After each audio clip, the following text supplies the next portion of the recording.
Majority Report with Sam Cedar. The destiny of America is always safer in the hands of the people than in the conference rooms of any elite. Sam Cedar. They are unanimous in their hate for me, and I welcome their hatred. We must guard against the acquisition of unwarranted influence, whether sought or unsought, by the military-industrial complex. The Majority Report with Sam Cedar. Ever get the feeling you've been cheated?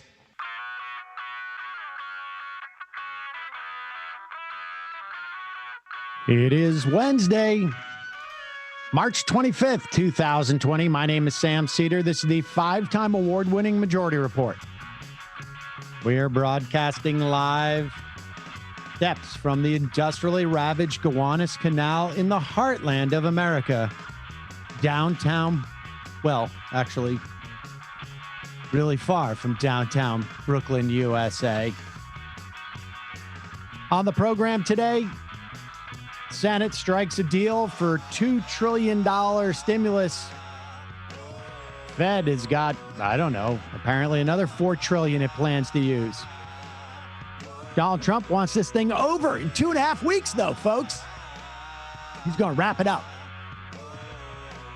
Meanwhile, Trump holds up key unemployment funding for New York and California and Washington. And good news, tiny bit, COVID-19 is not mutating, or quickly anyways, and it suggests that a vaccine would be effective. Meanwhile, a little more good news. Colorado abolishes its death penalty. And its profits over people. Trump's failure to use the Defense Production Act or powers has guaranteed more death and suffering. Meanwhile, New Orleans is like a war zone, and New York is the epicenter with 8 to 10 times the infection rate of the country. Modi locks down India, 1.3 billion people told to stay home. Joe Biden speaks. Sanders says he's in for the next debate if there is one. And remember that heartwarming story of Jerry Falwell Jr. bringing back those Christian students to Liberty University back into the dorms as if they were some type of like pleasure cruise? Well, it turns out that he sort of lied to the Lynchburg city manager in letting them know that those students were coming back. All this and more on today's program, ladies and gentlemen. Yep. Thank you. Wow. Matt, maybe you can fade that a little bit. Is there no way? Brendan still. I'm going to do the Farrago. Running on my computer. All right. There's Brendan with the sort of very abrupt end of the music. Signature. That's his signature. That's every great artist, whether they're the production artists or a visual artist, they always need to have like one little thing that's theirs. And Brendan's hook is no fade. Never going to use the fade. Never use it. I just don't use it. That maybe, maybe a very long fade, but we don't know when I'm going to end. That's the problem. No worries. We're doing fine. Sorry about yesterday, folks. We had some internet problems. Hopefully we will not today. You can go back and if you missed the interview yesterday with Dana Goldthwait, what's her last name? I can't remember now. It was Dana Young. And it was actually very interesting. We got some very nice comments about it from folks. And you should, I think it was nice. It gives you a little bit of sense of like the media environment that we're dealing with now, where you see conservatives, and we didn't really get into really the way they're responding to the coronavirus or the way the media has been playing it. But I think you'll find it interesting, a nice momentary distraction from some of the news of the day. We will get into the Senate deal to the extent that we know what it is, and we'll talk about the Defense the Production Act. Michael will be joining us via Zoom, I think, or I should say, our technology that we don't brand on this show. Why would we? And but first, let me get to the plugs and notices. We're going to change the name of it, the COVID-19 plugs and notices. This is just a way for us to provide some links to you to some sites that might be helpful to you in this time. And I don't know. I'm surprised. I mean, I guess I'm constantly reading about this stuff, and I guess I'm following people who have been posting some really interesting stuff. But I've had people who said this has been very helpful to them, and so we're going to keep doing this. Do we have music, or do you want me to? It's tough when I send it, right? So okay, all right. Well, that's fine. Then let's start the COVID-19 plugs and notices for Wednesday, March 25th. According to data from nearly 56,000 laboratory confirmed COVID-19 patients in China, the rundown of common symptoms went as follows. 88% had a fever. 68% had a dry cough. 38% had fatigue. 33% coughed up phlegm. 19% had shortness of breath. 15% had joint or muscle pain. 14% had a sore throat. 14% had a headache. 11% had chills, and then there was a small percentage with nausea and nasal congestion and diarrhea and coughing up blood, or less than 1%. But so the bottom line is, if you don't have a fever, there's a good chance you don't have COVID-19. However, there's a small chance that you could. And we've got a link to Ars Technica where this is from. There's they have a very good guide there, and it's worth checking out. We'll put that link in our description. Also, you should know that the German Federal Institute for Risk Assessment reports that it is also possible, but unlikely, that the virus could be spread through smear infection. In these cases, a healthy person would touch a contaminated surface with their hands, say a can of soup, a touchscreen ATM, or subway turnstile, then transfer the virus to their eyes or nose. There's been no known cases of this method of transfer. It's thought to be less likely than someone like coughing on you or sneezing on you or you actually touching a droplet. But washing your hands before touching your face, wearing gloves reduces that likelihood. Still better safe than sorry. And you can go to SeriousEats.com. We put the link there. That gives you a comprehensive guide to give you a sense of how much risk you're taking or not when you order out food. Apparently, it's not nearly as much as one would anticipate. But check that out. And again, better safe than sorry. There's no reason not to be as safe as you can. If you want to donate to New York City hospitals, they desperately need all sorts of PPEs. What do they call that? Personal protection equipment. You can do so. We got a link there from the city.nyc online independent news site. How can I donate supplies to New York hospitals? There's a couple of different ways of doing this.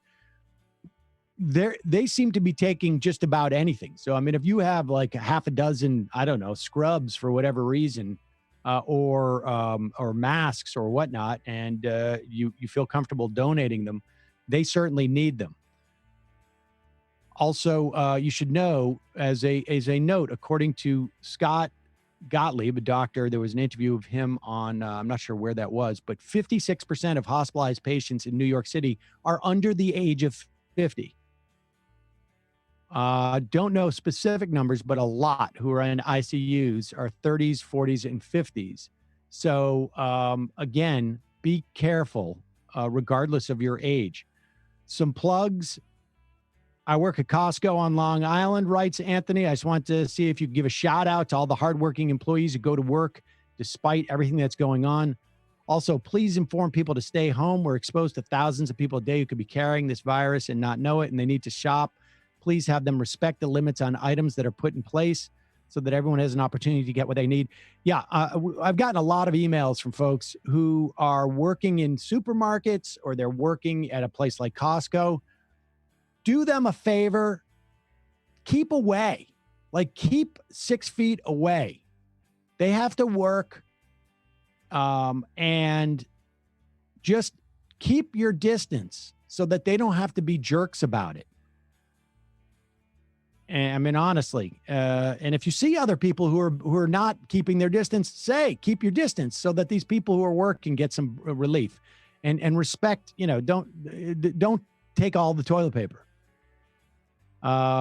This is from Ricardo.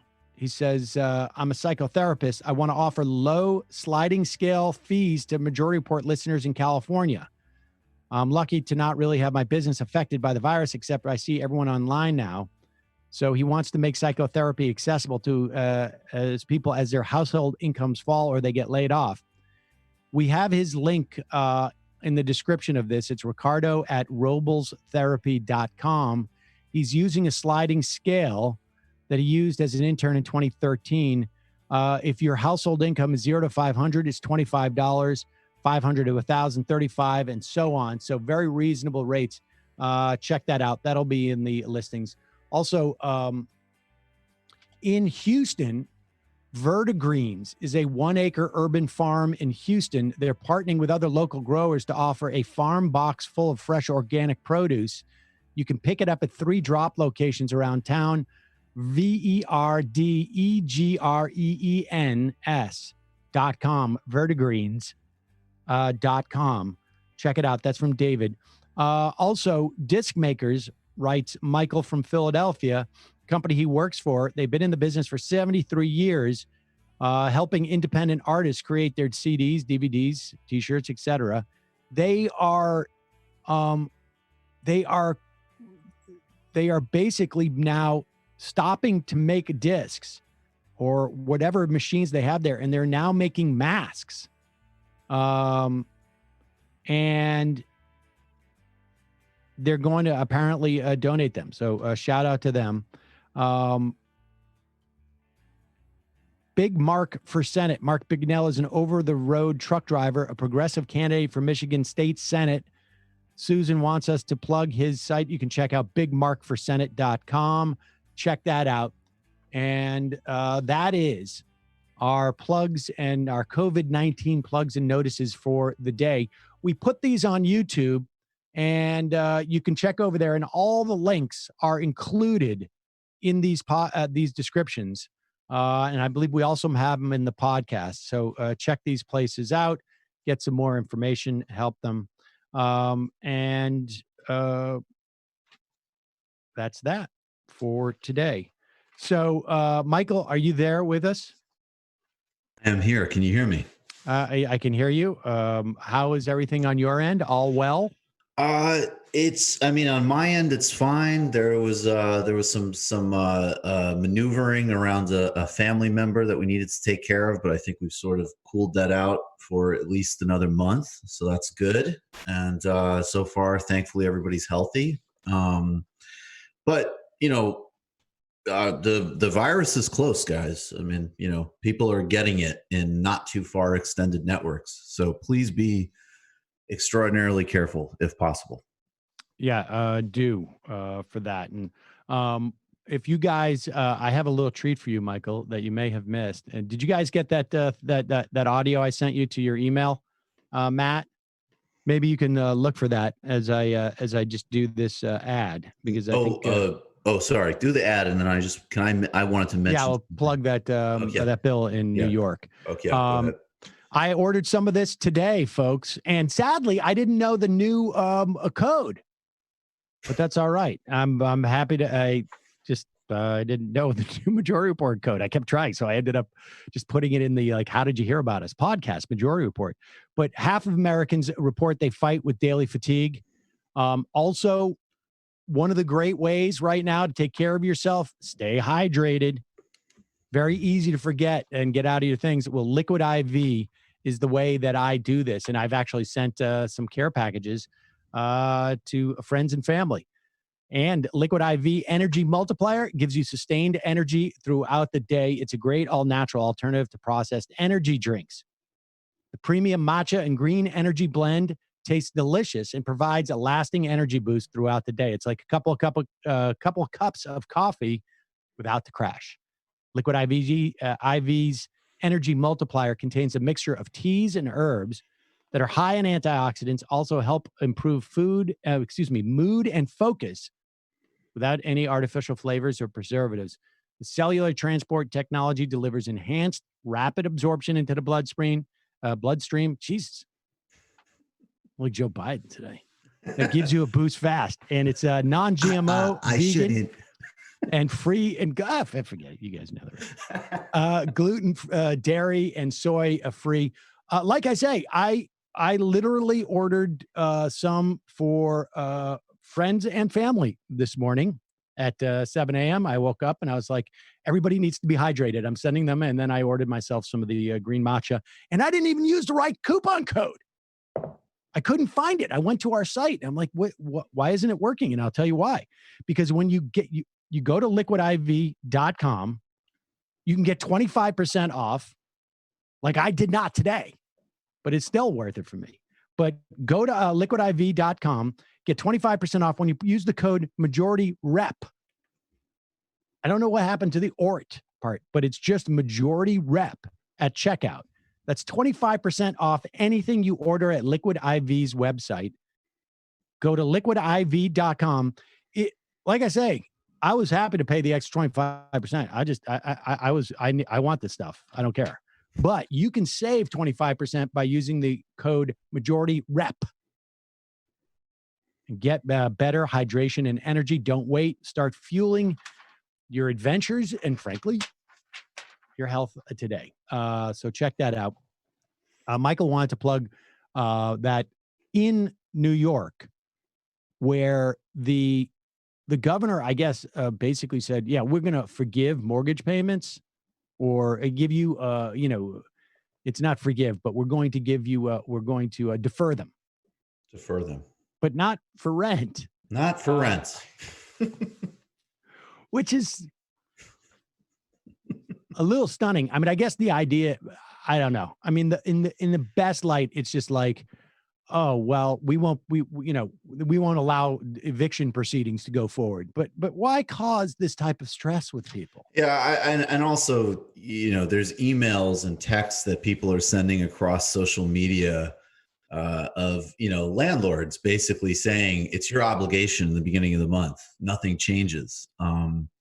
It's an enormous toll psychologically. It's horrible. And Senator Gianaris has a bill that's at least the start. It would be a 3-month rent suspension. I believe it applies to people who are unemployed. And I think it also has a provision for small businesses. Again, I would go for something a lot more comprehensive, but it's significant and it's a start. And the switchboard for the New York State Senate is 518-455-2800, and you can just put in your zip code if you don't know your rep. And I just want to say 2 other things really quickly about this. I've been doing a lot of calls the last couple of days and encouraging people to do that. And, I will obviously say anything about these people on this show, but be extremely polite when you're calling these folks. And, people, tweet out talking points and stuff like that can be helpful to kind of have a plan for what you're going to say. And also, as horrible as things are, they actually, like, I know somebody, she left a message, they called her back. When you get on the phone, even for 2 minutes, you would be shocked at how much that registers. Now, is that as powerful as all the lobbyists? Obviously not, but it's not nothing. So if you're, take a minute and do it. I can tell you this, that when I worked in Congress as an intern many, many, many, many years ago, this is pre-email, this is pre-cell phones and whatnot. there was basically an algorithm for every form letter you get, that's worth X number of people who are constituents. For every handwritten letter, it would go up. For every, phone call, it was another figure. And so to take the time to call, particularly in this day and age where they get a ton of emails that are form emails that people have cut and pasted. But when you call and you're polite and reasonable, like I would be surprised if they don't have a rating system for how crazy you come off as. Totally. And so in other words, if you come off as, being just very polite, reasonable, you're increasing the value of that call. And New York is, like we said, is literally the epicenter right now. And I will say this, if for other places where we see these problems, solutions that are designed in New York will become the benchmark. You will not get solutions in the rest of the country that are going to be better than what we have in New York. I mean, rarely, maybe in a couple of narrow areas, but New York is, the benchmark. And California, I imagine too, but New York is really being hit hard right now. Yeah. And just really reiterate, when I called on a national level, I called Schumer and Gillibrand, and this was 48 hours ago, and they had rejected, the McConnell travesty. And I think what I think of Schumer and Gillibrand is no mystery to anybody, but just really to reiterate this politeness point, I started by thanking them. Thank you for killing that terrible bill. Now I have the following requests. Appreciate your work. Definitely not a time for any polemics. Yes, exactly. All right. Now, do we have this clip that this was sent in? Was it by a listener? What did I write in the email? Was it the listener of what was the name of it? Listener Daniel from Norway? Not the guy in the TMBS Discord. Apparently, he was very adamant about saying that. Okay. But he, on the first day or second day that we went on air, I had real problems with the audio. Yeah. And apparently I didn't know that my mic was hot. And so listen, folks, let me just say this. I think like half a dozen people sent this to me, but I will still enjoy it. Okay. It's very short. And if you have kids, you might want to close their ears. Okay, here we go. Damn it. God fucking damn it.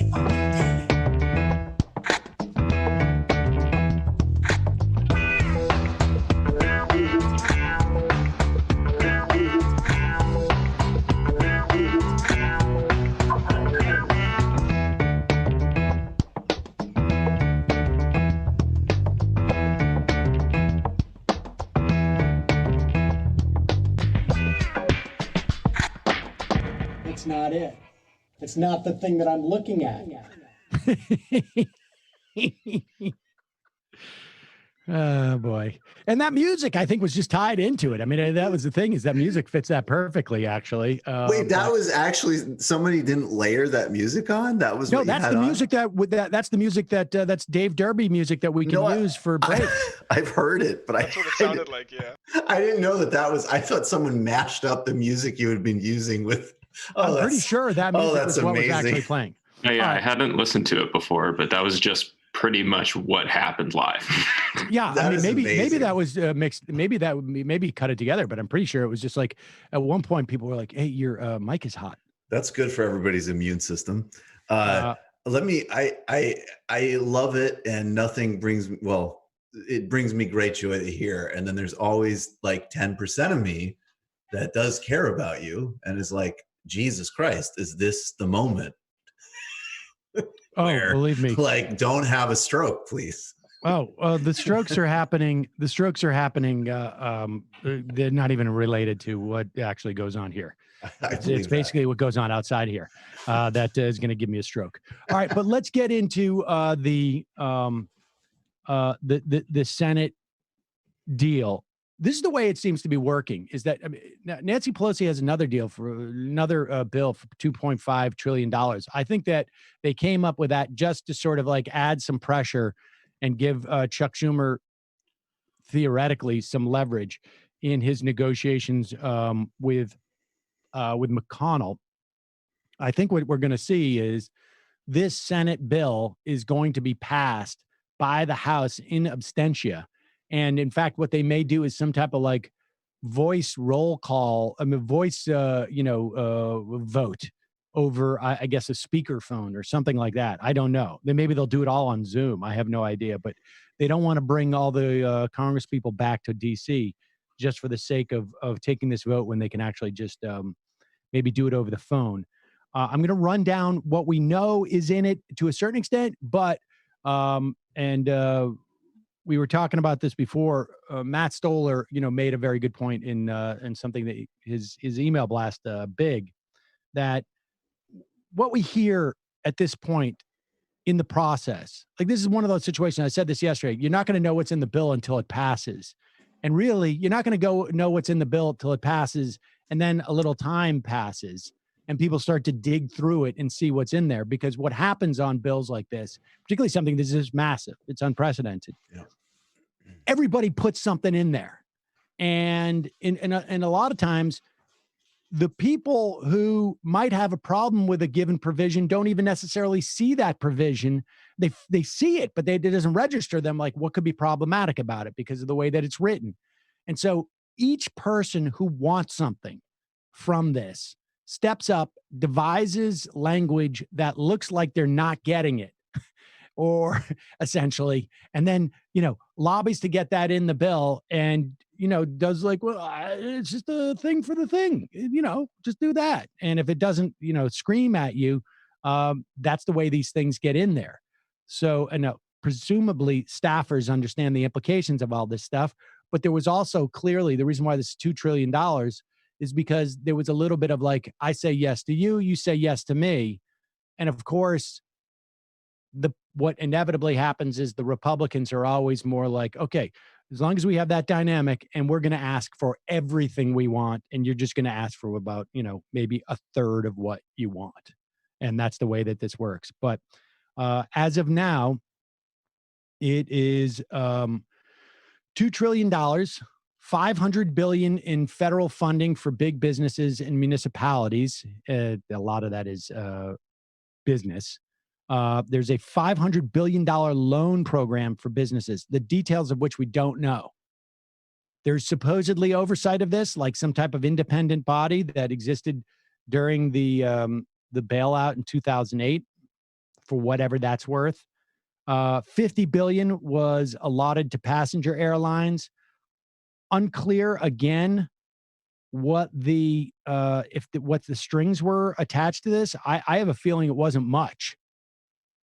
But we'll get a better sense of that. But there is an inspector general in the Treasury Department who's going to oversee these funds. There's going to be a congressional oversight panel to examine how the money is being used. And the big thing that Schumer, Michael, this is like a classic Chuck Schumer thing. I know he's so proud of this. I got him. More legroom. Schumer's office announced they secured a provision that will prohibit the businesses controlled by the president, the vice president, members of Congress, and heads of executive departments from receiving loans or investments from Treasury programs. The children, spouses, or in-laws of lawmakers and executive officials also cannot receive these loans. Now, this isn't going to stop them. Yeah, it's of course not. And we've got a Treasury slush fund essentially with people like Steve Mnuchin overseeing it.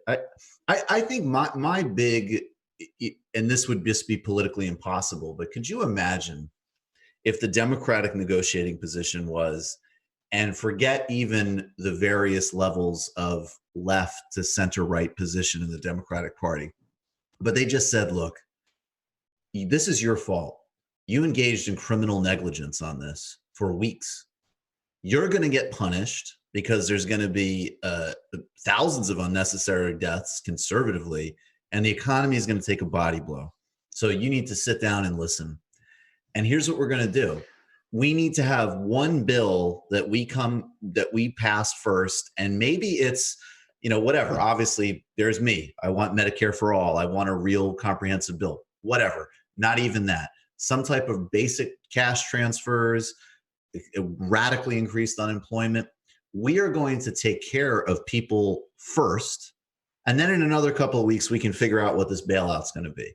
As long as you have the population hostage, you can push through, whatever the lobbyists want. And obviously, whatever the lobbyists want is most extreme with Republicans, but it goes for most parties. And yeah, we're going to see. I mean, I'll stop wearing Adidas for a couple of weeks, although they were less flagrant. They wanted they wanted you to be able to use some rebate for a gym membership.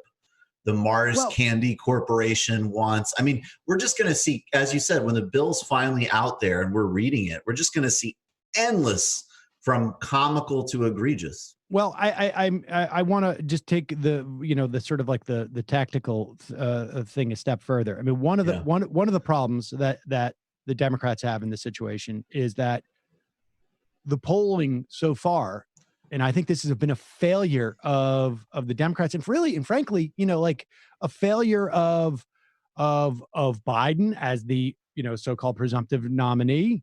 On some level, he should have been out there earlier. He's still not, sort of having any type of like pointed a discussion of this in any way. And he's the guy who supposedly would get the attention to do this. But the polling is, does not reflect that premise that you started off with. Well, no, I'm saying an alternative place starting a month ago. Well, I mean, yeah, I think, of course, and I said, by the way, I did say a month ago, I said, I'm not convinced that this is what finally hurts Trump, because I don't have the confidence in them to play this right. And that's the timeline we're on now. And we'll see by the end, but we'll see by the end. But as right now, they don't have that ability to do. And the second thing is, though, is that the problem with doing this type of omnibus bill is just what Michael said, because if you tie in relief to people with relief to businesses, the leverage shifts. But if you basically said, if Nancy Pelosi had come up first with a package, we have two packages. Package number one is we're providing extended unemployment. We're expanding SNAP. We're giving whatever it is, $2,000 a month to adults and $2,500 a month if they have kids, or whatever it is. We provide whatever that package is. If that is separate, and then we also have a business relief bill, two separate bills, so that the pressure then becomes like, oh, you're not going to pass this one for people. This one's got to come first. But when you combine them together, then all of a sudden the leverage shifts. And now look, that may be the argument against that is like, well, it'll slow the process down. But I also think it could be that, maybe there's a pressure on the Democrats to feed these troughs a little bit too. And I think that's the structural problem, is that the Democrats are obviously mostly just as complicit in a lot of this type of very specific thing, in terms of the sort of corporate, giveaways. But, at some point, and I think, look, that's the reason we don't see this from the Democratic Party. I don't think it's timidity. I think it's their own compromise in the process. But I have to say, on a tactical level, I think at some point we need to, we can always explain why they might not take a bold move, and they never do. And at some point we have to see, like, if she did that and Schumer did that 3 weeks or a month ago and it backfired, well, that would give us new information. But we have always is that they don't make moves like that. And we're in a situation now where Trump is in the 50s in terms of handling this. The talking points about getting people back to work are scientifically insane and totally immoral. But during that window of time where it didn't even look like any help was coming, and now we know the help will be pretty insufficient, I see the political appeal of that rhetoric. I mean, to certain people, like, hey, I got to go work. I don't have any money. So, it is, regardless of ideology, it's very dangerous to not have a properly functioning opposition party. And I really hope people, even who have different politics than me, can register that. Yeah, I mean, I don't think it would have been reasonable to expect them to try this a month ago. I mean, a month ago was 2 weeks ago. There was a time, even Politico, I forget, Waldman and Politico 2-3 weeks ago was like, Nancy Pelosi is not acting on the leverage she has. 2 weeks ago, I agree. 2 weeks ago. Things have moved so fast. So let's say 2 weeks ago. A month ago,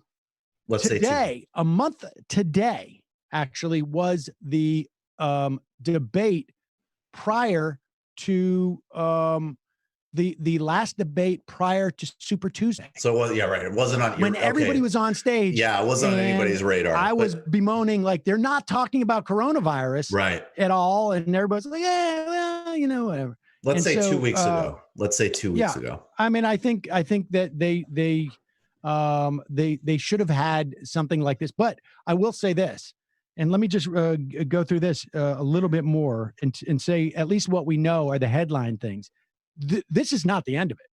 They're going to come back. They're going to be back in 3 weeks. Of course. With the fourth. I mean, remember, this is stage 3 essentially. There were 2 other bills that were already passed that presumably were providing aid. Nobody even remembers what they were because they're so insufficient. I'm convinced this is going to be insufficient as well, frankly. But we shall see. This slush fund does have more oversight than just Mnuchin, but I don't know how effective that's going to be. The new bill will increase unemployment insurance by $600 a week for 4 months. The money is in addition to what states pay as a base for unemployment. And this benefit would extend to gig economy workers, presumably contractors, freelancers, and on top of that, workers who were out of work, furloughed, but still on their health insurance program from their employers, but are not receiving a paycheck.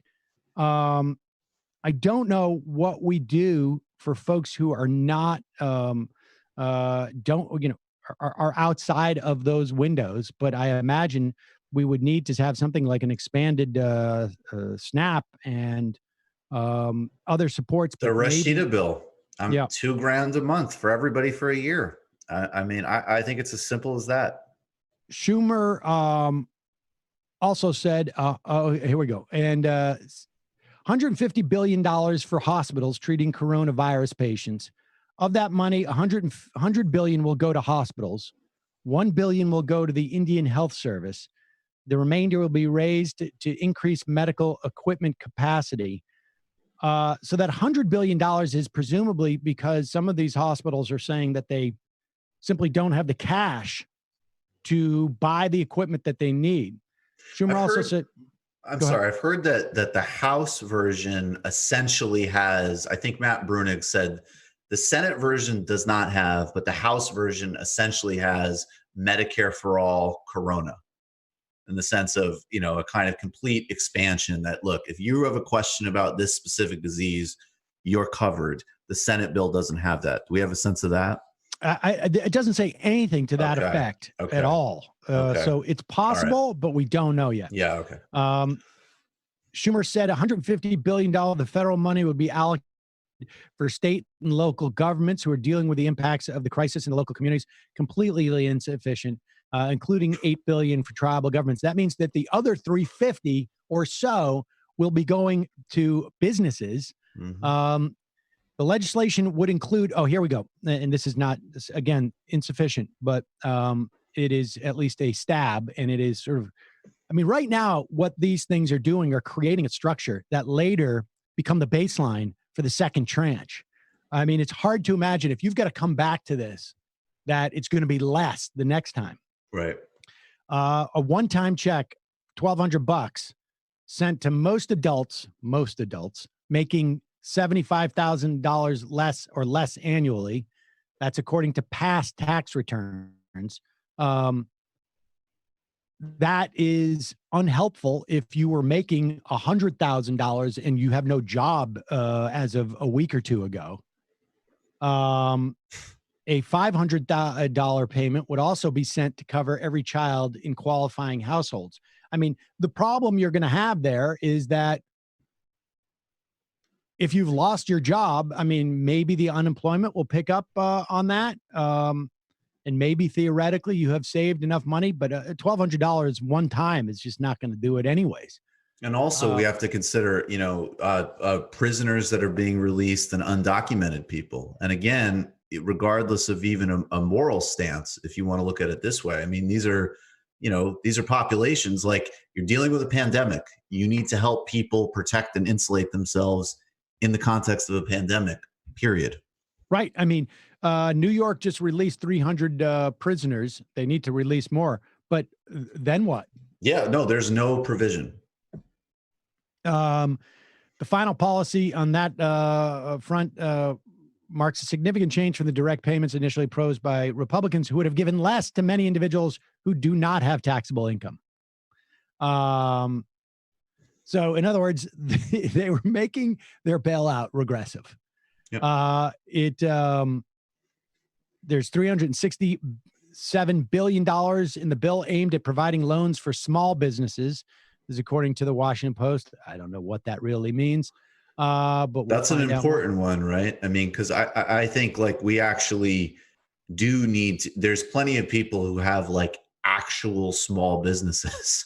Like, they own one shop, and no, I know you support that, and we need to get them money, and we need, because those businesses actually provide enormous value. And to the extent we have even a piddling counter monopoly in this country, it rests on those in a lot of cases. And, I would not be surprised if, in a couple of months we're saying, why did Citibank get a small business loan? Oh, well, they loan money that goes to small businesses. Right. Well, my understanding of the initial drafts of this was that a portion of that was basically a grant. That was, if you borrow money to payroll your people who are payrolled, that there's loan forgiveness built into that. That was just we're going to have to wait to see what the details are. But the idea is it's a backdoor way of paying money. Now, it is reminiscent of what they have decided to do. I think is it Denmark? They, if you can believe it, in Denmark, they basically said to employers, we will cover 90% of your payroll for 4 weeks. We'll do it for a month. 90% covered. If you pay your workers to go home, yep, and you pay them to go home, we'll cover 90% of it. And we will cover some percentage of, like, a similar percentage of your rent, of your fixed overhead costs. So as a small business, you're shut down. You're paying out maybe, I don't know, what comes down to maybe 8% of your costs or something to carry your business forward for a month. And that's what they're doing across the board. And I imagine, they already have stuff in place already for folks who are not working. That's one of the. We also did this weeks ago. I mean, it's just better governance. I mean, South Korea, there are just these examples of, and it's very important. I like that it's really important to politicize these examples, because we get these little, like, explainers, occasionally, like, hey, look at South Korea. They've got these amazing mobile tests. In Denmark, that's a nifty idea. And it's like, well, they're able to do that because in South Korea's case, they have comprehensive, they have single payer plus, and, Denmark has a social democracy. This isn't just like, oh, they're a little bit more technically proficient than we are. They have better, they have a context to do these things. In the Thomas Friedman column, where he's making the upmarket argument that Trump's making to go back to work, he keeps kind of covering his ass with, like, oh, of course we need, like, rapidly deployed resources to hospitals and, and get the testing problem solved. And it's like, well, how, Tom? Right. Yeah.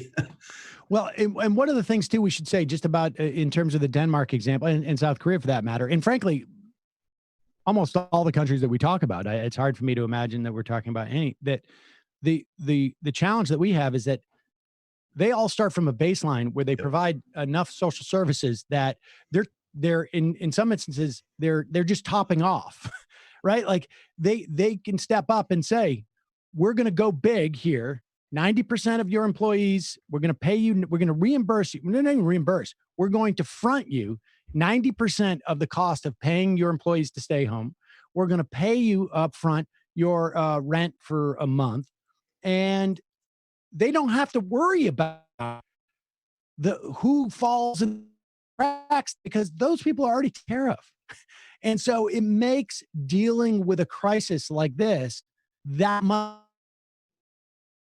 easier to withstand. I mean, I think like this is what we're going to see, and people should understand we are at the beginning of this, and there may be different places where it spikes and drops, but we're at the beginning of this. If you combine both the health and the economic questions, and we just don't know where it's going to go from here. I mean, New York has accelerated very, very quickly, and it is becoming clearer that the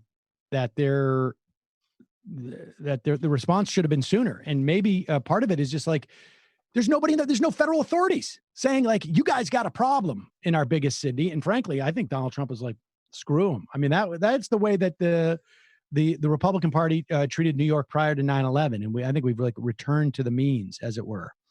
He lost. He lost. Well, he's not going to take care of any place he lost. Well, let's look at this clip. This is clip number 2. Okay. And when we talk about, look, one of the things, I don't know if we learned this or, but it was quite clear, and maybe we didn't necessarily feel it in a visceral level. One of the examples that people were using in the context of the impeachment hearings to try and make people understand the stakes that were involved in this.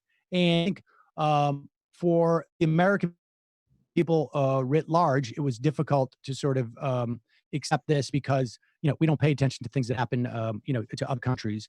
And for the left, on some level, I think it was difficult for them to appreciate this because, I don't like the idea of funding war. But one of the examples that people would use is like, imagine if New Orleans or, Florida was hit with a tsunami and Donald Trump said, you're not going to get any aid unless you do me some favors. Well, that was, and I know, I'm so old that I remember when people used that as an example in January. But when you hear about the failure of the federal government to provide ventilators, to provide personal protection services, to warn municipalities and states and provide some type of cohesive coordination in terms of response to this whole thing. When you hear the story of Donald Trump, when Washington State, when California, and when New York declare a state of emergency, what they are calling for is one of the reasons why they do that is because it makes them eligible for expanded unemployment insurance. And the White House has been holding up that money, that federal funding they have been sitting on it, and they have not released it. And so when you hear that metaphor, that example, that analogy being used in the current context of impeachment, and you think, well, that's just theoretical. Welcome to 2 months later when it's not. Play this clip. Have 50 governors on the call at the same time. No, I think we're doing very well. But, it's a two-way street. They have to treat us well also. They can't say, oh, gee, we should get this, we should get that. We're doing a great job, like in New York, where we're building, as I said, 4 hospitals, 4 we're literally building hospitals and medical centers.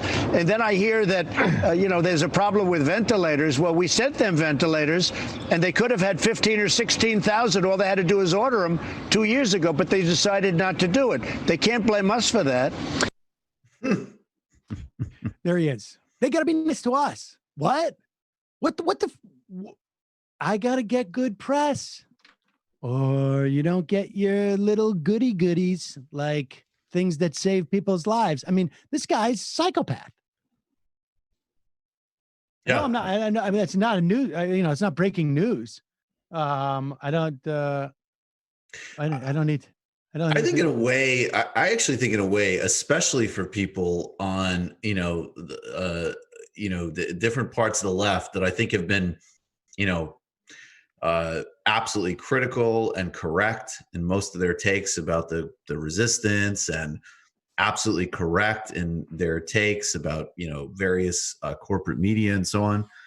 I think I think it was, I think actually in a way it's time to, especially for people who haven't been just repeating the same thing about Trump for 2 years, it's actually time to kind of come full circle and actually say, especially if you haven't been beating the same drum and you've been talking about a lot of different things like we do on this show, to actually remind everybody that it's not just, cynical Democratic leaders or people don't even have a plan for actually beating this guy. That in fact, he is a psychopath, right? Yes, it's a product of larger forces. There's bigger questions to take on. The situation's more complex than any individual. And yeah, you have a guy who is a personal psychopath at the head of a, I think we could call this system psychopathic in many respects, frankly. But it's important to get a little bit of a refresher course on this and not just, because you're right. It's sort of like, what else is new, Sam? Donald Trump is holding up ventilators because people, Andrew Cuomo isn't saying that he's a Roman god. You're really surprised by this? But we actually should take a moment to be like, yeah, that actually is kind of surprising. It's pretty effed up. Right. I'm an American nationalist. I only care about our citizens. But unless they're mean to me, like, they're not saying the right thing. If you come at the king and you don't bring the proper the proper tribute, well, I'm a good king, but I'm not that good. I also would say, though, just apropos of nothing, because it speaks to my fears. I think it was a good time to start telling Donald Trump, regardless of what you think of him, whether you think he's a psychopath or a good nationalist leader. Why is Bill Barr so disrespectful to him at press conferences? Yeah, exactly. He makes very weird faces while he talks. He never looks professional. I want a handsome attorney general. I don't know about you. He looks a little schlubby. Does not look the part. And I think Donald Trump should know this. I don't think we have a clip of this, but apparently I imagine Boeing ended up getting their money. Boeing, I believe Jeff Stein said there's a national security provision that is giving Boeing I think $17 billion. Yep. Well, Boeing chief executive David Calhoun yesterday was on Fox Business Network, and we do have the Boeing clip. Okay, yeah, here's the clip of David Calhoun. This is just sort of like, it's really stunning, because, well, let's play the clip, and you can check here and give me your impression of it. But this guy, David Calhoun, is CEO. Remember, just a little backstory on Boeing.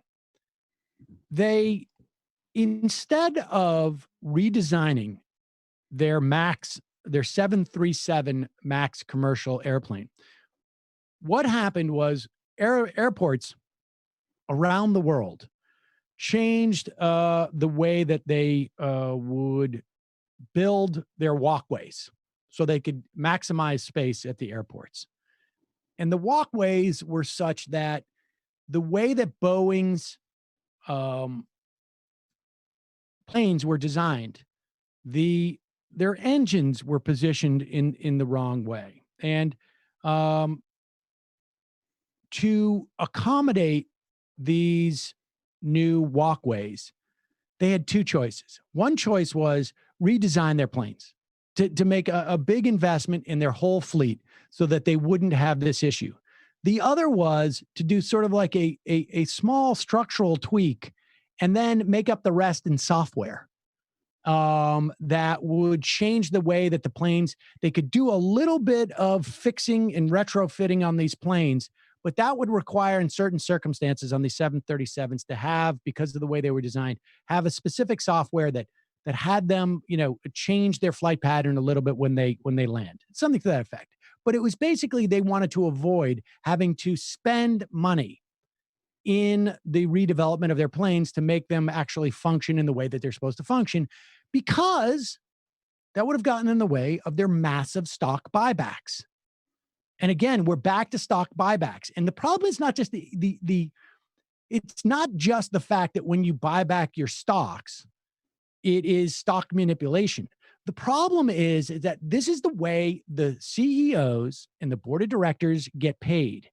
And it's also the way that they basically bribe their shareholders to allow them to get paid this way. It's also great. Every time you hear some talking point from like a John Mackey, who's like, hey, I take $1 a year. I mean, I don't know what John Mackey's stock buybacks are, so maybe I shouldn't use him as an example. But anytime these guys talk about I'm taking a pay cut, or I as CEO or whatever, we receive this salary, that's not telling you the full story of how compensation works at these companies. Oh, absolutely. They get compensated. Very often, the majority of their compensation is through stocks that ultimately vest, or bonuses that are a function of the stock price.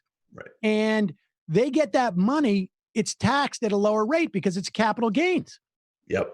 And so they're running like a cottage industry, like a side business. It's almost like, Michael and I are playing, poker. Michael, Matt, and I are playing poker, and Brendan's on the side going like, I got a side bet, but I got a side bet with both of them, and I can look at their cards. And that's basically what's going on. And, he's just putting down like, oh, Michael's going to win this one. I'll bet you $5. And he's looking at the cards. Right. That's what's going on. And it's perverting the incentives of these companies. So they do stuff like, and you get stuff like the 737 MAX. And here's this guy now, apparently he needs a bailout, but not so bad. The idea that government will have an equity. I don't have a need for an equity stake. I don't. That's never what we've been I trying know, to but solve. if they force it, but do you think they would force it as a counterbalance to assistance? Yeah, no. If they force it, we just look at all the other options, and we've got plenty of them. So it's just not ideal for us or our suppliers and all of those companies spread throughout the United States. It's not ideal if we don't have it. But if they attach too many things to it, of course you take a different course. Okay. So no bailout. No bailout. Yeah. I mean, no bailout. If you're in a position where you're like, well, if they're going to actually require something in return for this money, we've got plenty of other options. Well, then why are you here with your hand out? If you got plenty of other options, you know what I say? Use them. Take them. Don't take my tax dollars.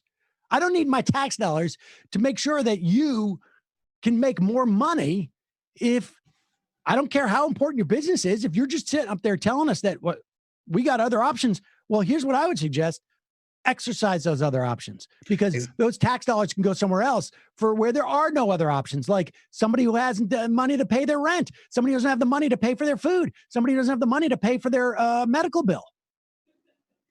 I mean, it's outrageous. And again, this is, in a world of the proper functioning democracy, frankly, this would have been larded up. Any bailout package would have frankly had it would have had equity stakes. It would have had, I want to see, particularly in the airline industry, I want to see worker boards. I want, at least half the boards, if not more workers. I want to see, an end to stock buybacks, all of these things. And then if a company actually is like, all right, we need it, then okay, you've earned yourself a bailout.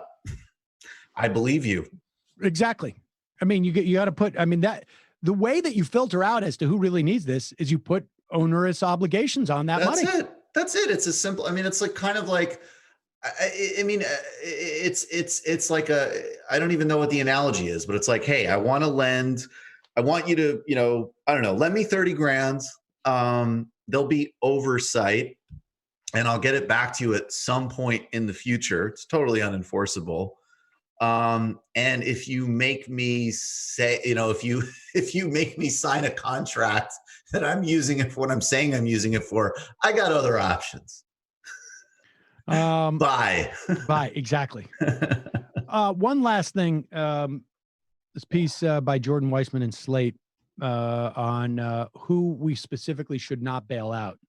And I'm quite convinced there must be some cruises that go to like some type of Trump resort or something.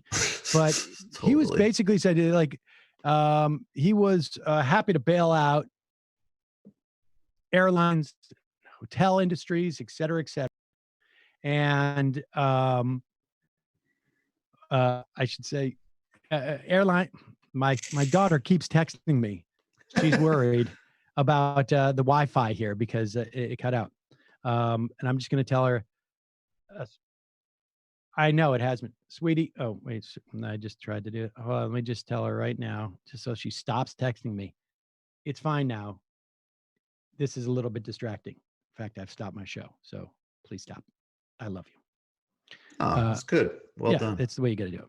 Well done. And okay, so bailing out the cruise industry, which I am sure Donald Trump is keyed in on because there's no like, well, the Carnival pulls up at Mar-a-Lago or whatever. I'm sure there's something like that.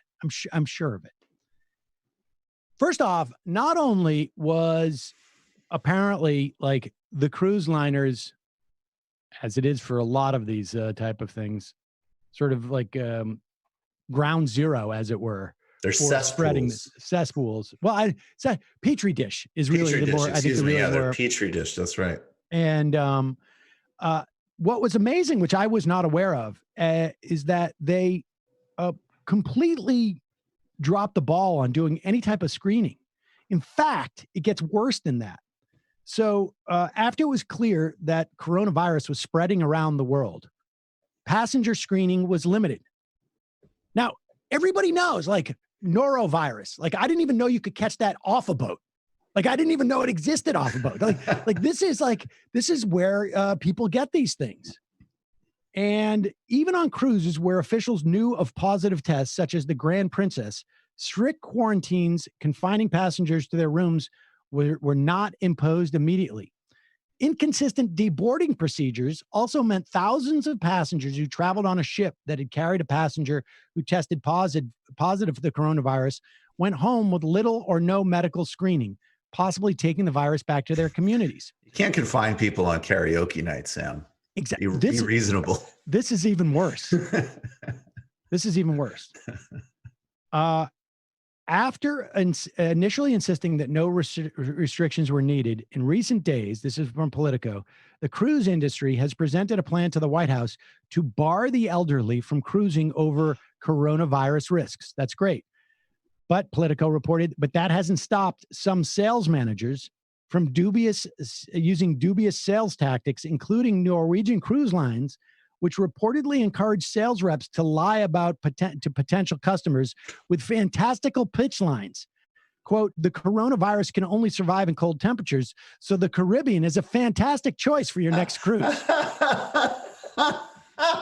The Cuban doctors are getting deployed. Like, Jamaica has, I don't know how, maybe 100 cases now. They just reported in Haiti. It's in Dominica. Oh my.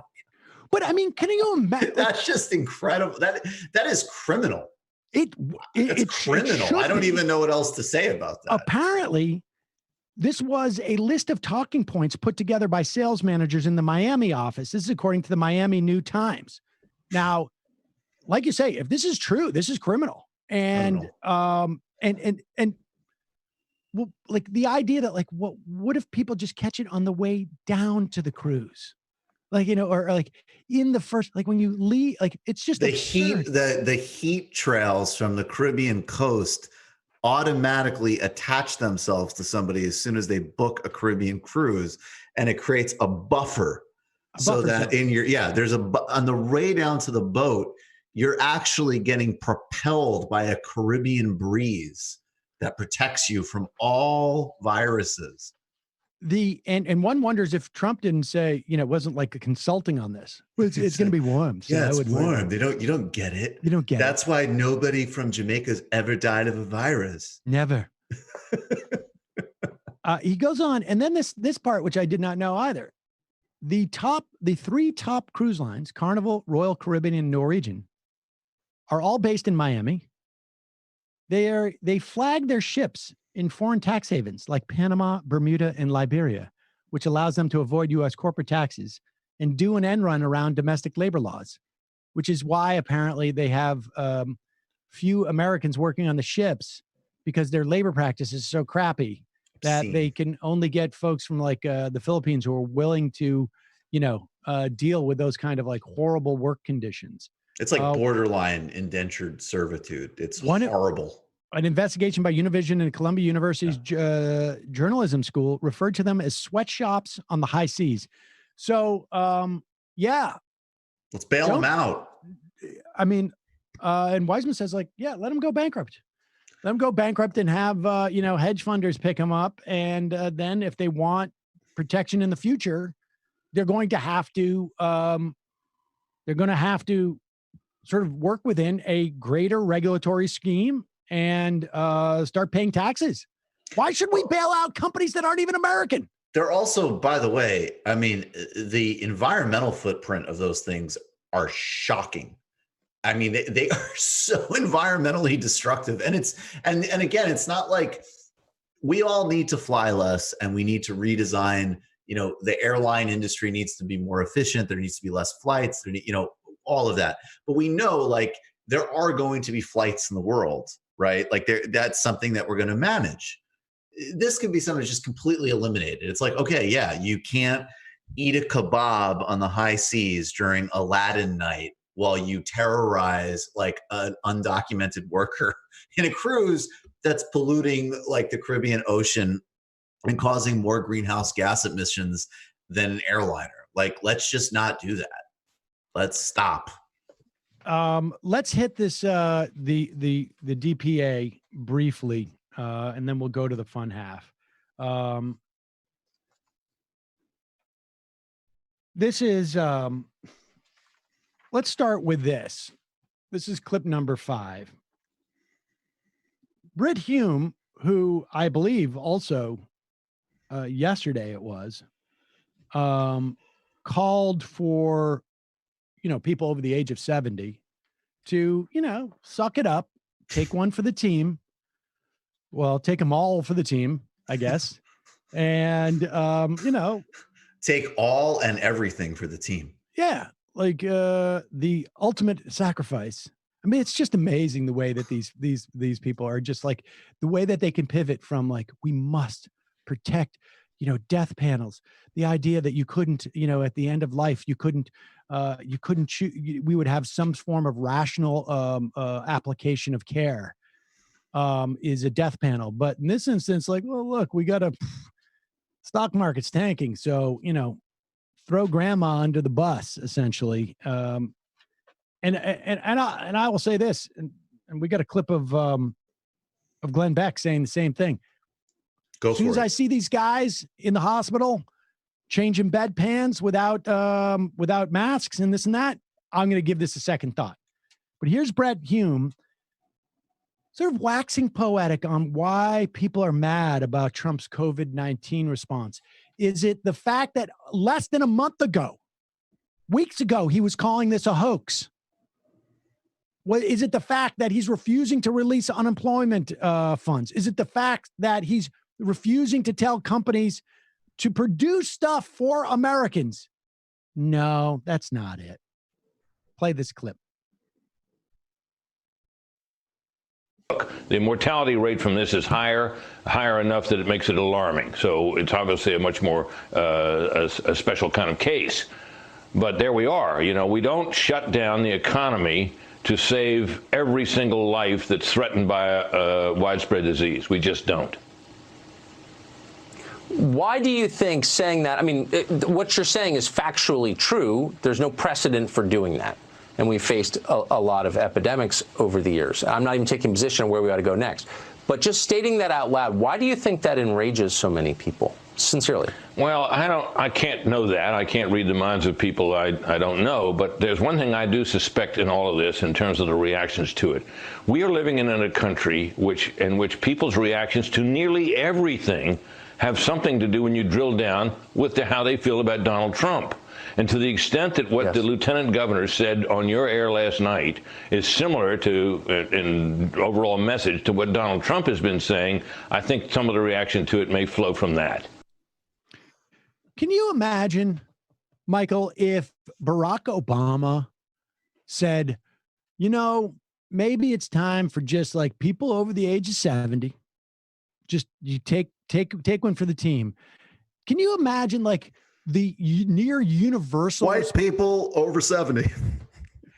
What president, what what government official could get on television and say, I mean, what they did, in Virginia. Let's remember what they did in Virginia with like the idea of just not resuscitating a stillborn, fetus. Like just like the idea, life is so precious to them, unless you're over 70 and the stock market's like a problem. And I would say this, we have not ever faced a global pandemic since the Spanish flu. And that killed hundreds of thousands of Americans.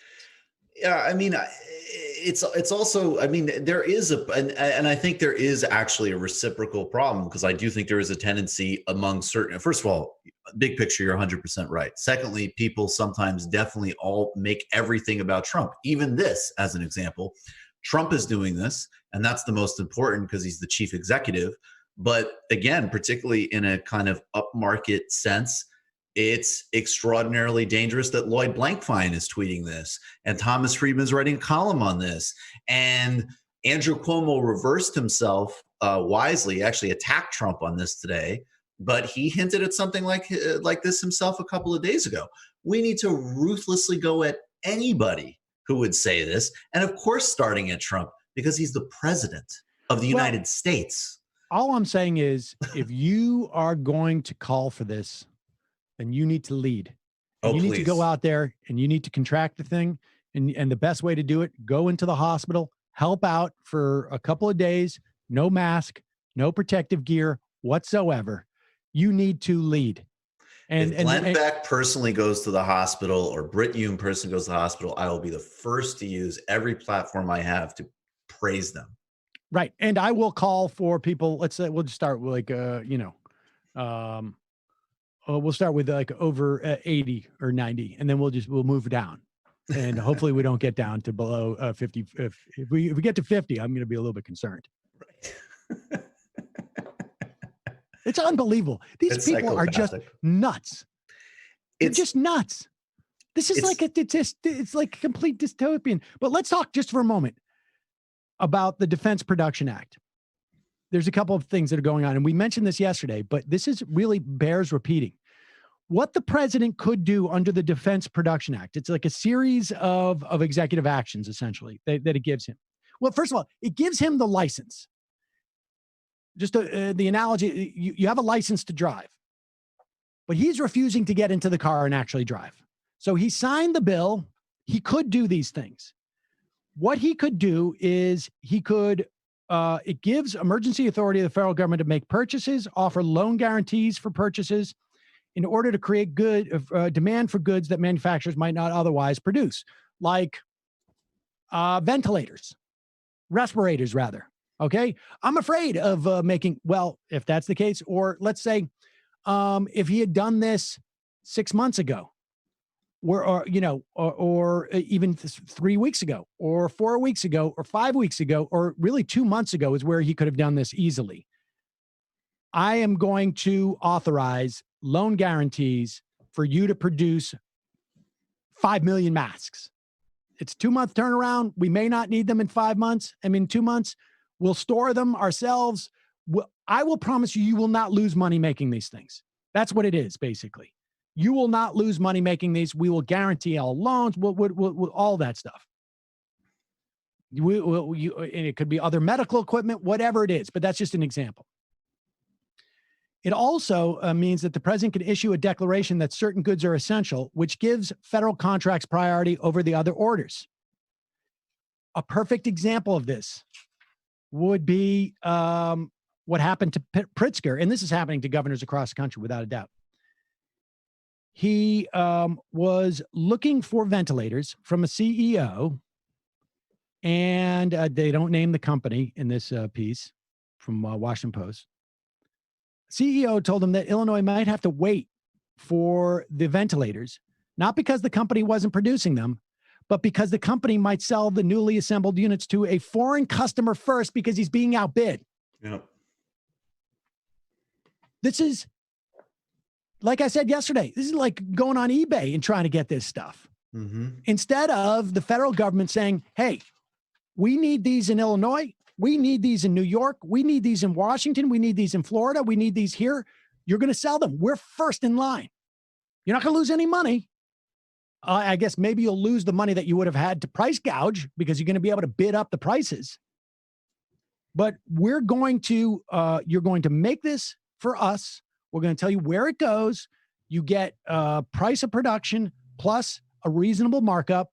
So you're still going to make money. You're going to increase your capacity. And that's what would happen. And Donald Trump is not doing this because the Chamber of Commerce in the United States is very simple. We want our members to be able to price gouge. Yep. We want the price of what the ventilator. I will tell you this right now, in the absence of this, there is no doubt in my mind. And under this authority, they could have gotten loans, low-cost loans that would have been guaranteed to expand. If they're spending any more money in ramping up their production capacity, they would have gotten that covered. There is no doubt in my mind the cost of these ventilators is significantly more than it was 6 weeks ago. They are enabling price gouging by not doing this. And they're denying, we have no cohesive, rational way other than the highest bidder, and not every state has the money available to distribute. You know, like that's what they say. The market will always make sure that resources are distributed where they're needed the most. This is a perfect example of where that's not going to function. So utterly delusional. And it's not just, I mean, this story talked about a foreign competitor. It's state to state. I mean, you have governors publicly saying, like, we thought we just scored, you know, particularly in New York, it's a problem. It's a problem everywhere. We thought we just had a deal for, 1,000 ventilators.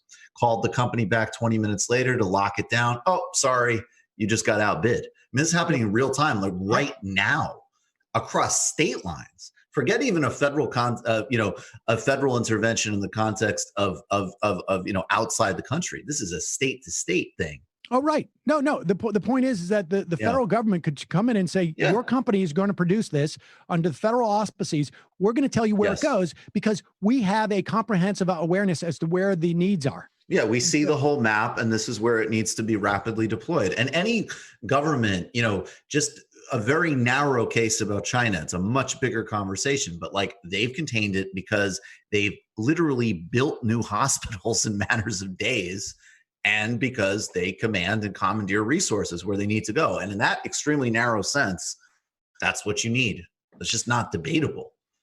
Lastly, there are companies that are stepping up and volunteering to help. General Motors and Ford. We mentioned this yesterday. Ford is working with General Electric to make ventilators. Apparently, they're like taking fans that were built in for the F-150s or something and converting them into. It's interesting. It's actually pretty fascinating, yeah. But the earliest they're going to come off is June. Okay, so we're now at the end. So think about it this. Okay, April, May, June, 2.5 months. In January, late January, I was starting to think about buying a little bit extra food. I'm a little bit preppery, I mean, I think people know this about me a little bit, but I was just like, I started to buy more beans, buy a little more rice. I'm just going to start to build up. If I had that level of awareness from just reading about it, the federal government more than likely had the ability to assess this. If they had started a month ago, they'd have this stuff by the end of April. In 3 or 4 weeks. If they had started 2 months ago, they'd have it by almost now. and these things would start to roll off. I mean, this is a huge failure, and it's not surprising at all. We've already talked about how Donald Trump and John Bolton and the rest of the Republican people basically took out the leadership of the pandemic response team, took them off the National Security Council. I don't like to waste money. Their whole, yeah, it's a waste. I don't want that guy. Money. Yeah. Talking to the National Security Council. From 2005 to 2017, the Department of Homeland Security had an office that, with analysts and supercomputers at several national laboratories, produced detailed analysis of what would happen to everything from transportation systems to hospitals if a pandemic hit the United States. This is called computer modeling. The work abruptly stopped in 2017 amid a bureaucratic dispute over its value, two of the former officials said, leaving the department flat-footed as it seeks to stay ahead of the impacts of COVID-19 outbreak. In other words, this is the way that it goes. And I think people are starting to realize this on their own personal level, right? Like first it's like, okay, I realize that let me put it this way. If you had a computer model as an individual in your household, what you would realize is toilet paper is going to be one of the first things that sells out. Hand sanitizers and toilet paper. And so what you would do is I'm keeping an extra supply of toilet paper. I'm buying it in good times. I always have an extra, box of toilet paper in my house. I always have like an extra 5 hand sanitizers in my house or something like that because of my computer models that show that in an event of something like this, we're going to need toilet paper and hand sanitizers, and then it's ramen and rice and whatever it is. Maybe I need extra freezer capacity, whatever it is. That's what a computer model tells you on a society-wide level. We're going to need, if this happens, we're going to need plans for schools to teach remotely. We're going to need plans for the supply chain of these things and that things and this thing. And they got rid of it. And I think, there's a lot of ideological lessons here too. I mean, the analog is in the UK, where they still have a little bit more sort of activity. They have a unit that goes back to the Tony Blair days, but it survived to this day, where the whole idea is that we have behavioral economics and we can just nudge people. Big problems can be solved in small ways. This is like a Cass Sunstein book that Obama loved. And this is one of the units that generated while the rest of the world, or continental Europe is overreacting and putting people into self-isolation, we're going to isolate vulnerable people. And, somehow you do that because vulnerable people don't have like family members and other interactions. You can just isolate them. And also we're going to teach schools how to do different wipe down methods. And that will be our nudge. And of course that produced, now Britain essentially is in a soft form of martial law, partially because they did this nonsense for a couple of weeks. And it allowed them to produce a much bigger problem. I also think I think the upfront is they're allowing price gouging because it's the Republicans, and of course. And I also think though, and I can't get this Thomas Friedman column out of my head because this is the first Friedman column I've read seriously in years. I've treated him it's a joke. I was like, what? I want to know what the sort of what the thinking man's excuse, because this is like, hey, I don't like Trump. I read the New York Times, but I think we ought to get back to work. I want to know what experts he talked to. And, and he did. He found some people with prestigious affiliations to sort of feed this narrative. And what really struck me, some of the most cynical, it's also really bad for people's health. And it disproportionately affects poor people, that they're worried about their rent and their food. So we got to factor that in. And the whole time you're reading it, Tom, just use your column to advocate for Rashida Tlaib's bill. Done. People's suffering is alleviated, and we take care of the healthcare crisis. And I think across all these domains, there is a sense, explicit or implicit, that we don't want to teach people that actually we could just solve these problems through social provisions, or, certain supply lines should be nationalized. They should at very least be localized and resilient. And, for even beyond price gouging. I mean, there's some things that should be local and accessible and readily available, and not subject to these complexities, frankly. And I think that part of what's going on here is they can't do some of the obvious answers, because the obvious answers, they expand outwards. Like, why can't we always do that? Exactly. All right, we're going to take a quick break, head into the fun half of the program where we will do some more sound. Jamie, hopefully will call in. We'll have her on the line too. And just a reminder, this program relies on support from you. We have a new process now. If you are someone who cannot if you're a member, and we've had some folks who have had to cancel because of a lot about what we've been talking about today. If you're a member and you have to cancel, head over there. We have some options for you on the cancellation page. It'll take care of that now automatically.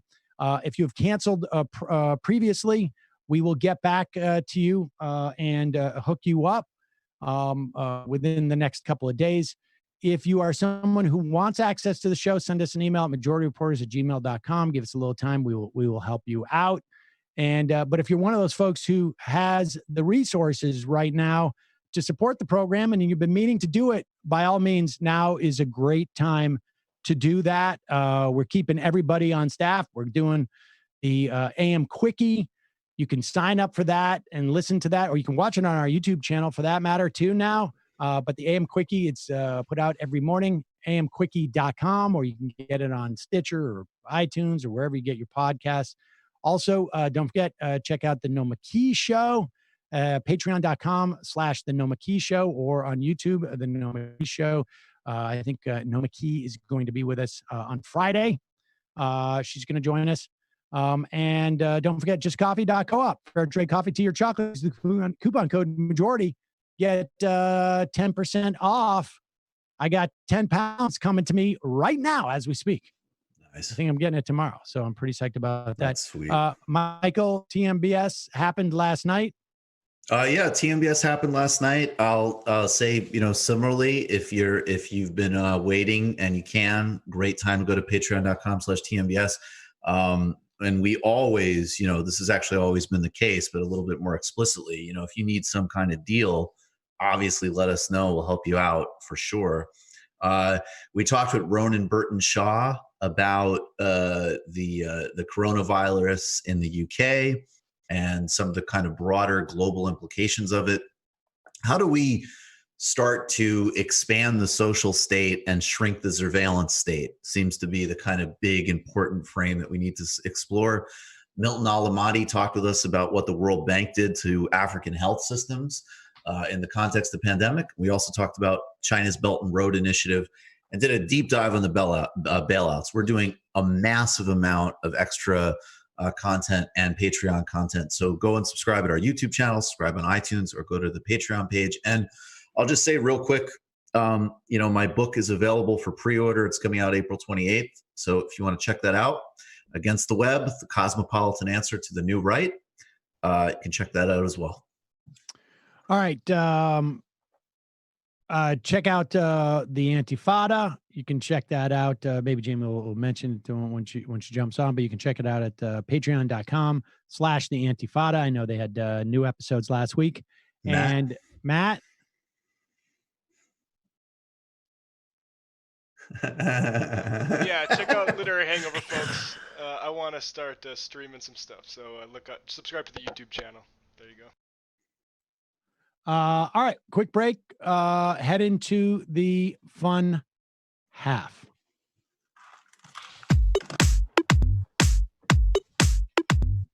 Hey, Matt, can you hear me? Left is best. Matt?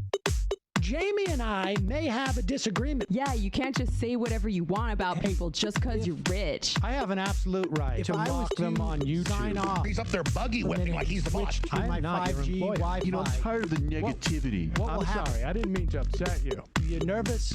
You're a little bit upset. You're riled up. Yeah. Maybe you should rethink your defense of that, you fucking idiots. We're just going to get rid of you. All right. But dude. You want to smoke this joint? Yes. Do you feel like you are a dinosaur.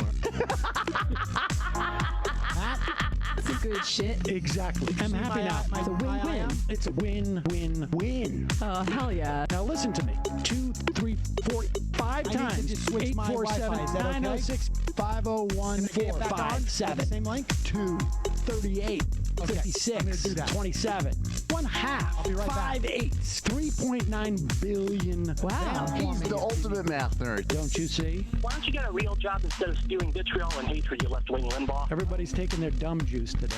Come on, Sammy. Dance, dance, dance.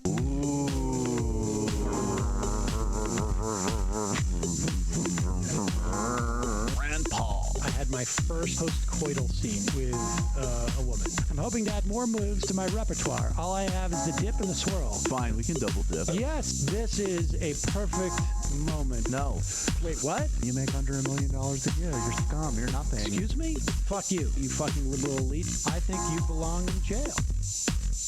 Thank you for saying that, Sam. You're a horrible, despicable person. All right, gonna take a quick break. I want to take a moment to talk to some back. Can you hear me? of the libertarians out there. Take whatever vehicle you want to drive to the library. What you're talking about is jibber jabber. Classic. I'm feeling more chill already. Donald Trump can kiss all of our asses. Hey, Sam. Hey, Andy. You guys ready to do some evil? Hitler was such an idiot. I think I might be a Nazi. Agreed. No. Death to America. You. Yes. Wow. Wow, that's weird. No way. Unbelievable. This guy's got a really good hook. Throw our hands up. Ooh. Wow. But Sam, I gotta get off. No worries. Let's. I want to just flesh this out a little bit. I mean, look, it's a free speech issue. If you don't like me, Hey, shut up. Thank you for calling into the Majority Report. Sam will be with you shortly. we are back, ladies and gentlemen. Hey, Sam. Yeah. Do you wonder what Walter Block is proposing in this moment? I can only imagine. Trump is the greatest president we've ever had. And let's see the 14-year-olds. What if there was a Corona barter market and people could trade each other ventilators in the hospital? That way the patients would set the prices themselves and there'd be freedom. Let them eat cake. Calling from a 609 area code. Who's this? Where are you calling from? This is me. Yeah. Hey, Sam. This is John from outside of Philadelphia. John from outside of Philadelphia. Had to think about that one, did you? Well, you know, I could be more specific if you want. No, that sounds good. but- I don't want to know anymore. All right, good. All right, fair enough. So I got a weird request yesterday that I was hoping you could help with. My family have like sort of ties to Joe Biden by virtue of the fact that they live in Delaware and it's like a small incestuous place.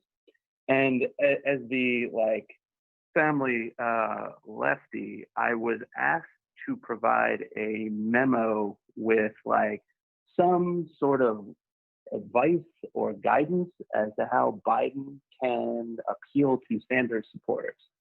And I sort of struggled with, you know, snarky, sarcastic responses, but was wondering if you had anything actually useful.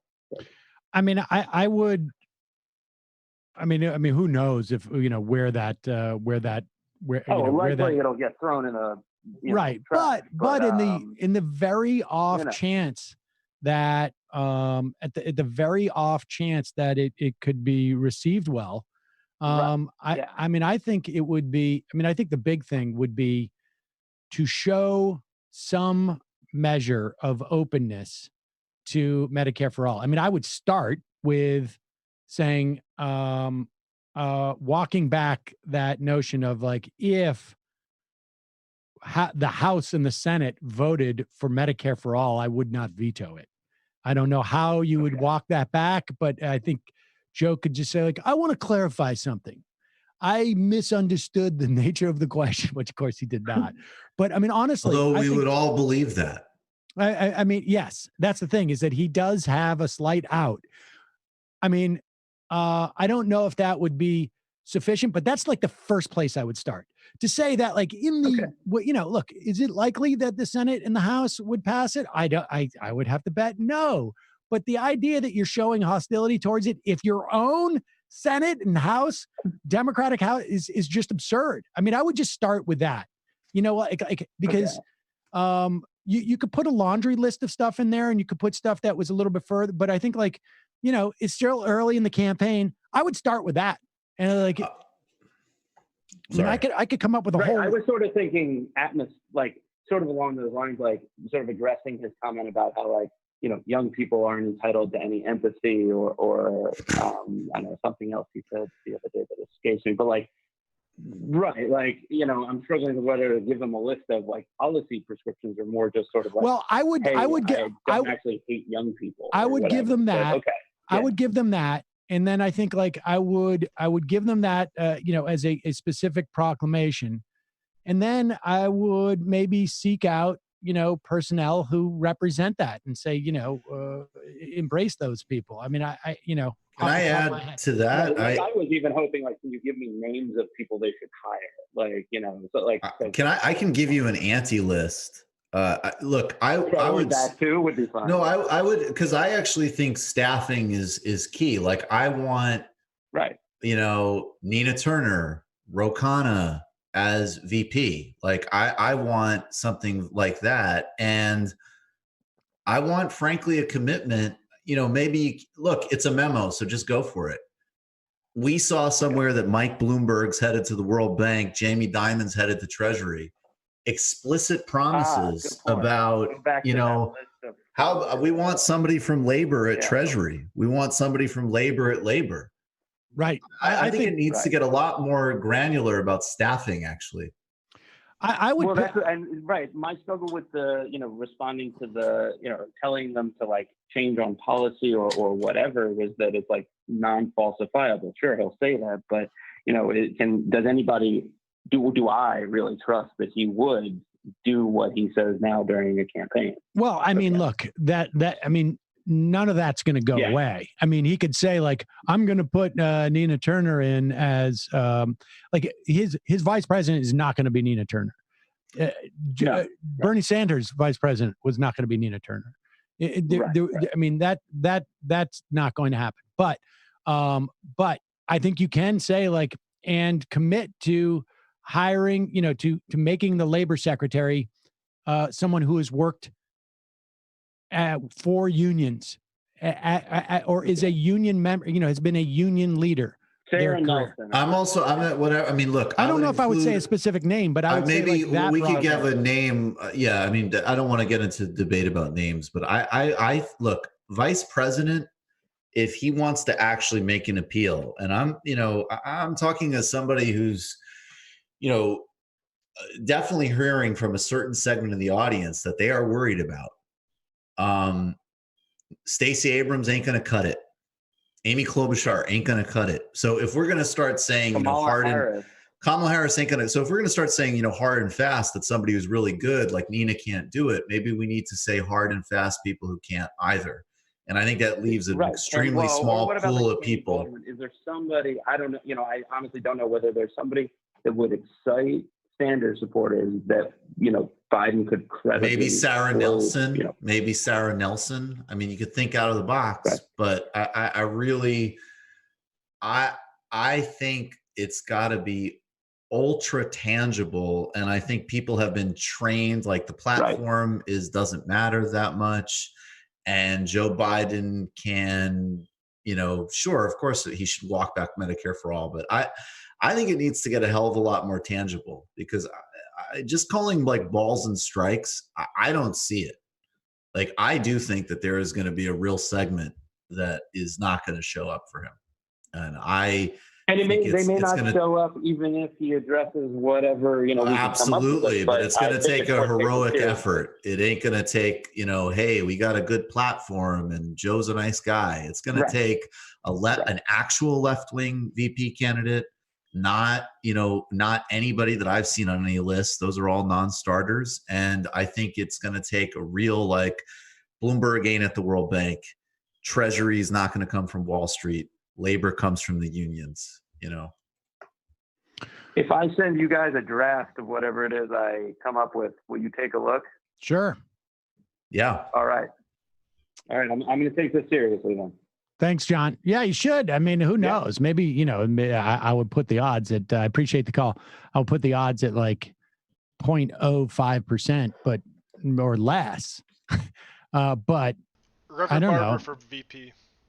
Honestly, why not? Why not Rashida Tlaib in the mix? She is a congresswoman from a major swing state. I'm just saying, we need to start. It's a balance because you shouldn't write checks you can't cash, but we need to start pushing. The list of people that he has out is totally unacceptable from any type of coherent progressive perspective. So we need to at least start putting legitimate names in the mix. And yeah, they are going to be less traditional because the left has been marginalized for decades. So it is going to be, Barber, Ro Khanna, Rashida Tlaib, Sarah Nelson, Nina Turner. Well, he's already said publicly that he's committed to a woman. Okay. Well, then Sarah Nelson, Rashida Tlaib,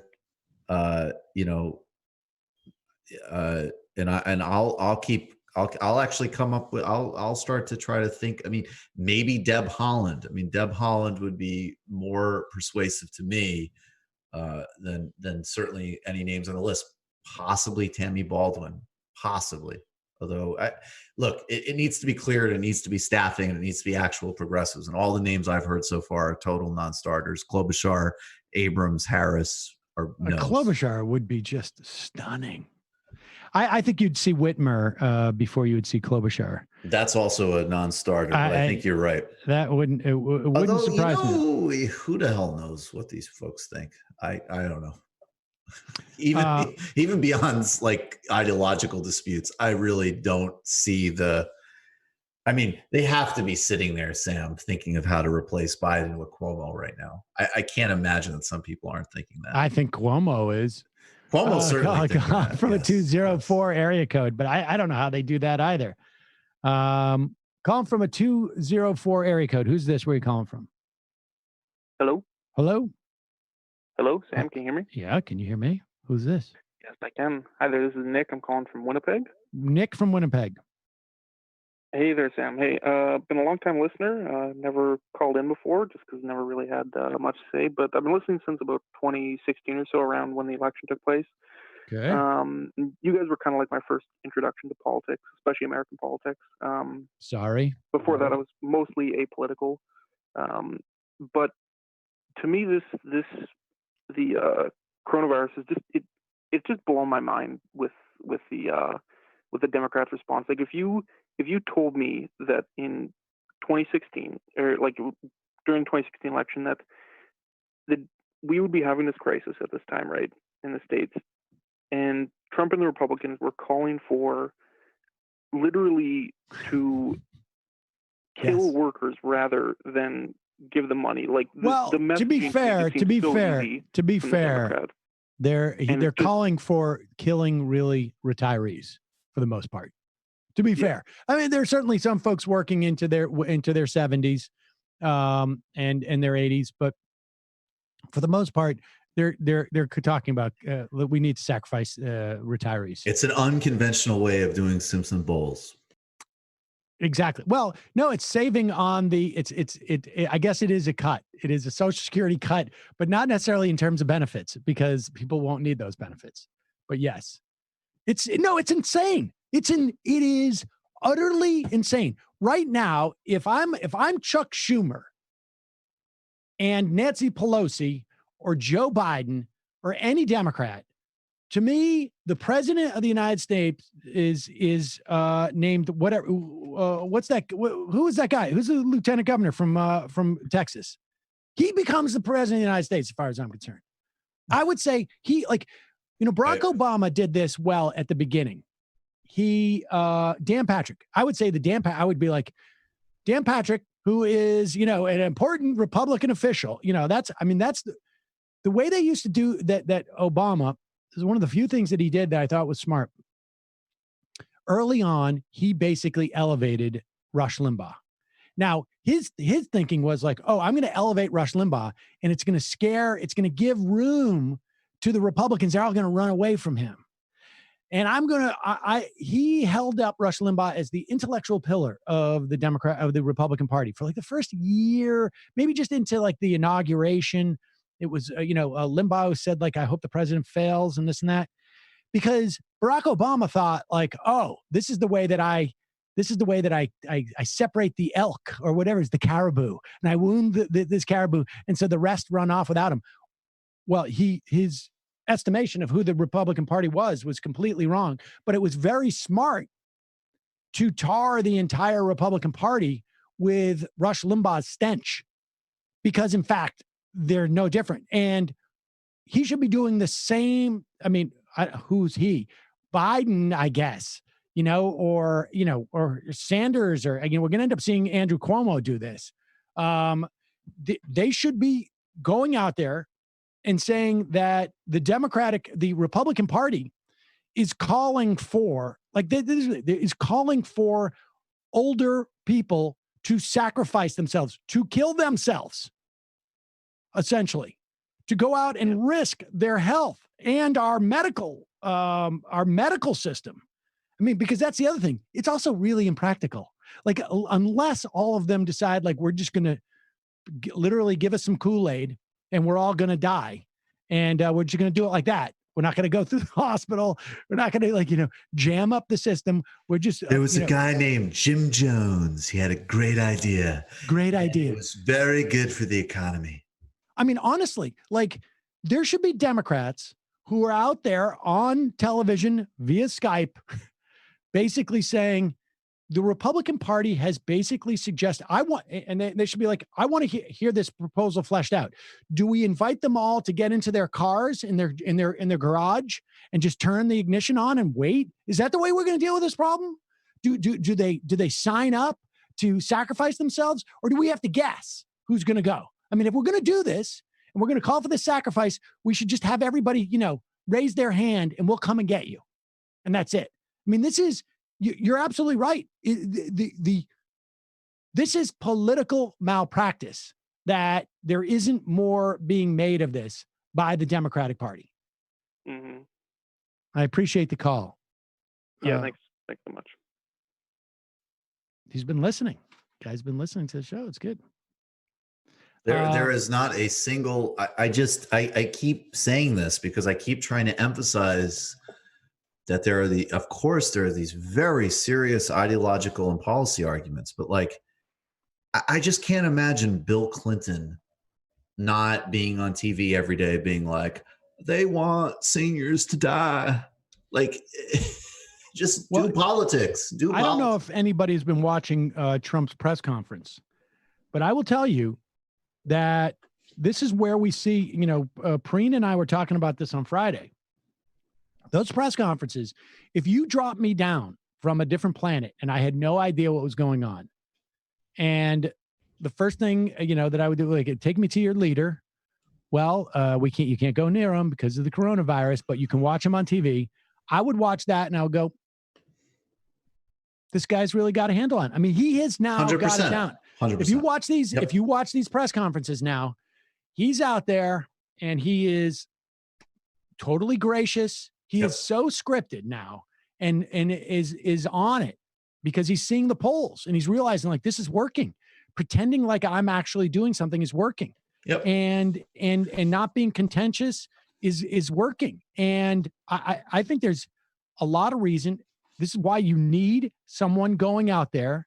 Someone has to be the leader of the party and to be going out there and saying these things. And I'm sorry, the idea that Bernie Sanders saying he's going to stay in the debate is in any way inhibiting what Joe Biden needs to do. I mean, give me an effing break. Bernie Sanders is the only one doing any of what they need to do on a national level. I think that these guys, like, again, they win national elections with a hugely charismatic individual like Barack Obama or Bill Clinton. And then everything else is just 2006 to them, which, Ryan Grimm did an amazing job in his book of being like, Rahm Emanuel not only was not a strategic genius of 2006, he probably got in the way of significantly better outcomes. And I think the same thing could have happened in 2018. I think the Democrats could have picked up another like half a dozen seats, 10% seats, maybe 12, 15%, if they had been better in choosing who they were going to fund, and particularly not being sort of like petty about it, and funding people who had actually gotten into the general elections, like in Nebraska. I can't remember. But there are good people. They don't. I mean, they disincentivize. Put aside for a second, what Bernie is or not doing. Let's just look specifically in terms of what can someone point to me, like one fraction, like everybody, like I hear this from people. Bernie's got to drop out because Biden's got to pivot. What? Like what? Pivot to what? Like pivot. Joe Biden said yesterday that he did not want to get in a fight with Trump about Corona. So if you want him to pivot, talk to his campaign. Pivot from what? What to what? To what? Like I can't tell where he is, and I can't tell where he's going, and there is not a shred of evidence that Bernie Sanders is inhibiting Joe Biden from doing anything. I'm sorry.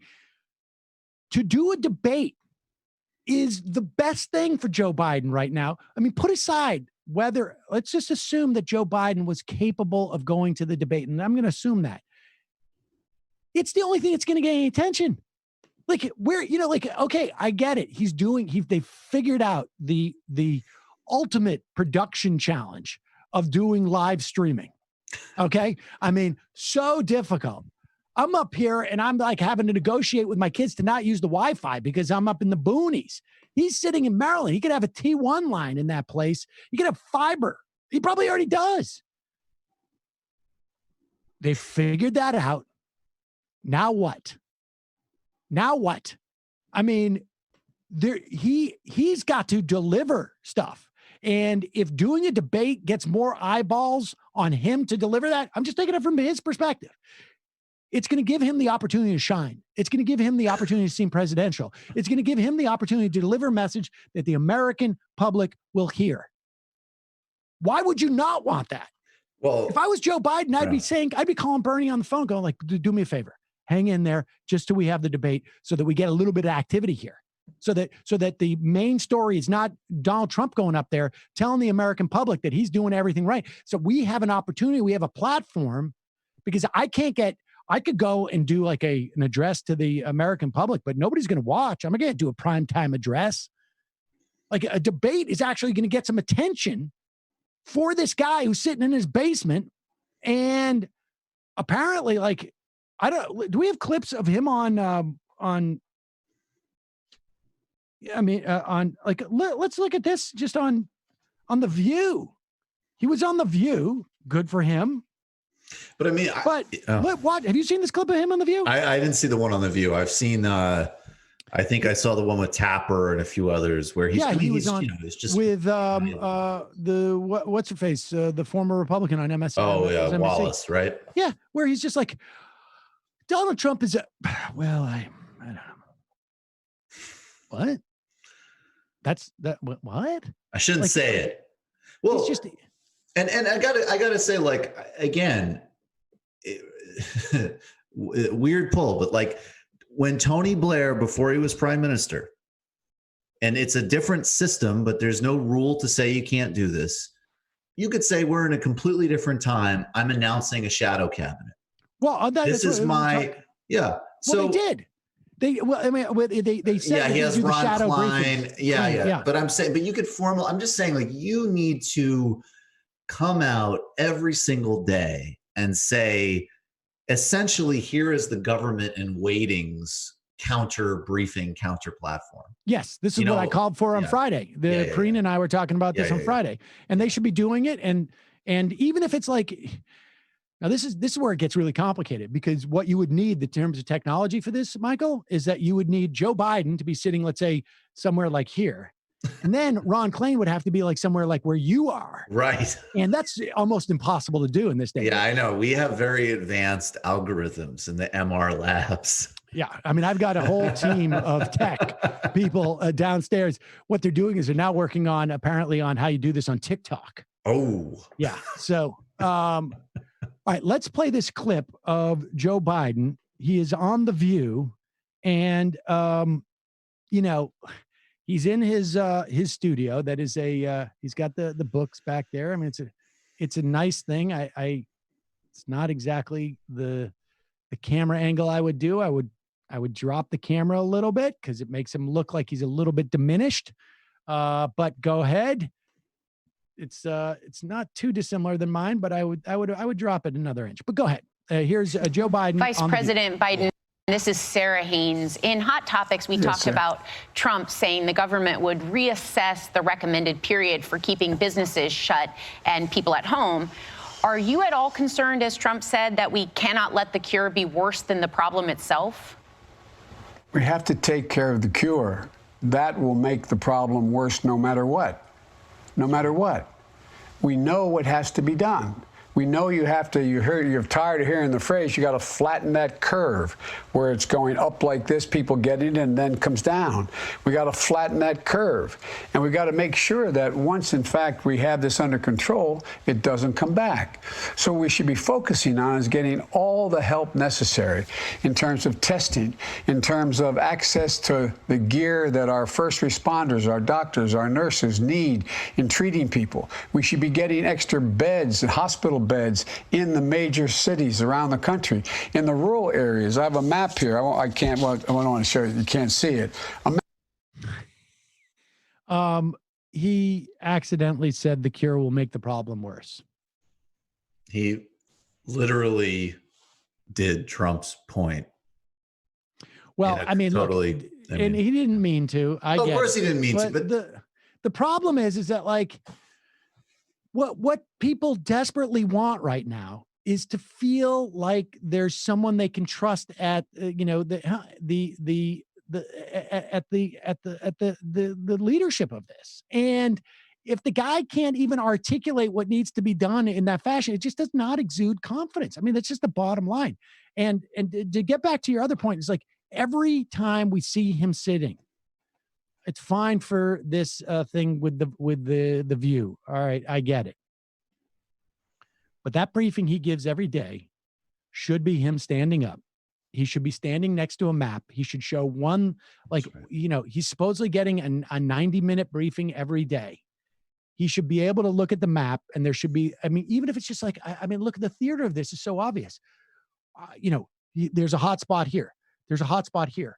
We need 40,000 ventilators in this spot. We need 15,000 ventilators here. The federal government sent 4,000 to New York. That's insufficient. That's 10% of what we actually need there. We need to be able to build hospitals there. We need to anticipate. Here are 3 other potential hotspots that could come online in the next 6 weeks. We need to be able to, whatever, deliver something. Deliver something. This whole thing of like Donald Trump, he's, this guy, show some command of some numbers. Talk about the Defense Production Act. Talk about the specifics of this stuff. I think, Sam, I mean, this though is where it just, to me, like, you don't need to have a high esteem of the Biden campaign to think that. I'm sure there's people inside it that understand that. This is very basic stuff.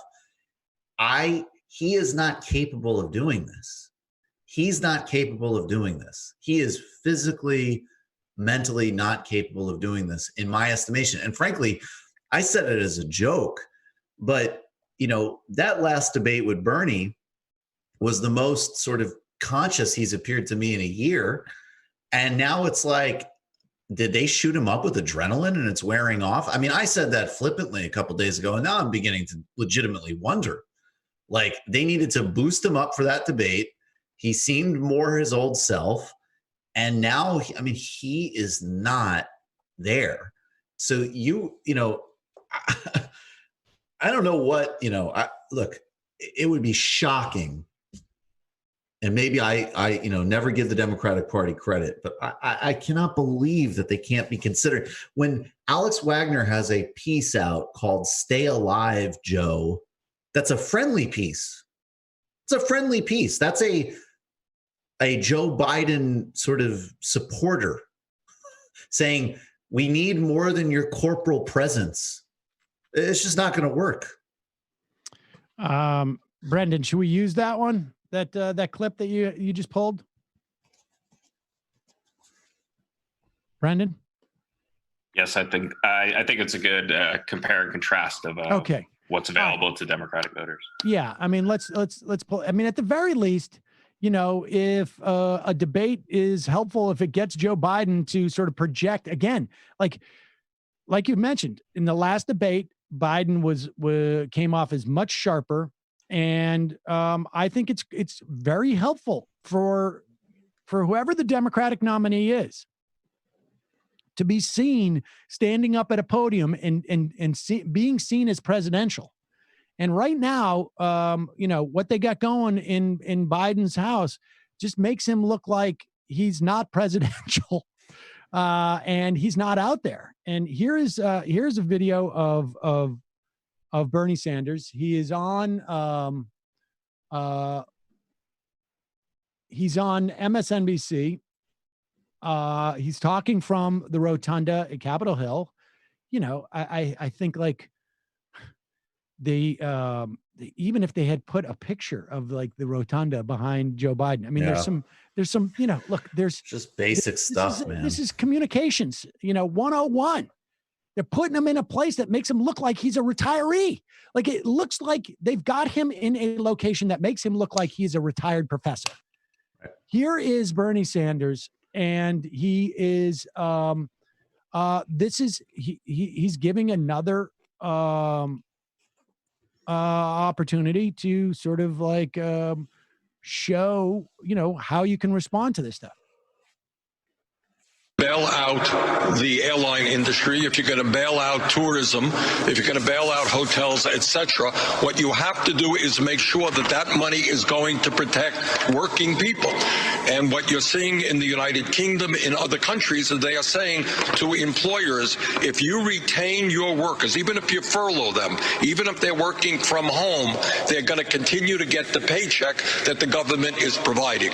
So bottom line is, yes, I do understand that major industries, through no fault of their own, are in trouble. But our job is not to make these industries richer, not to allow them to do stock buybacks, but to protect the workers in those companies. We have never failed to respond to a crisis as a people. And I tell you what, I'm so darn proud. And those poor people who have lost, anyway.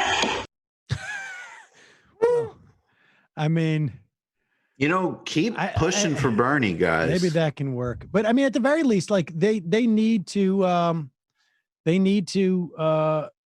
the debate is going to be helpful, I think, for Biden to just sort of get his energy up.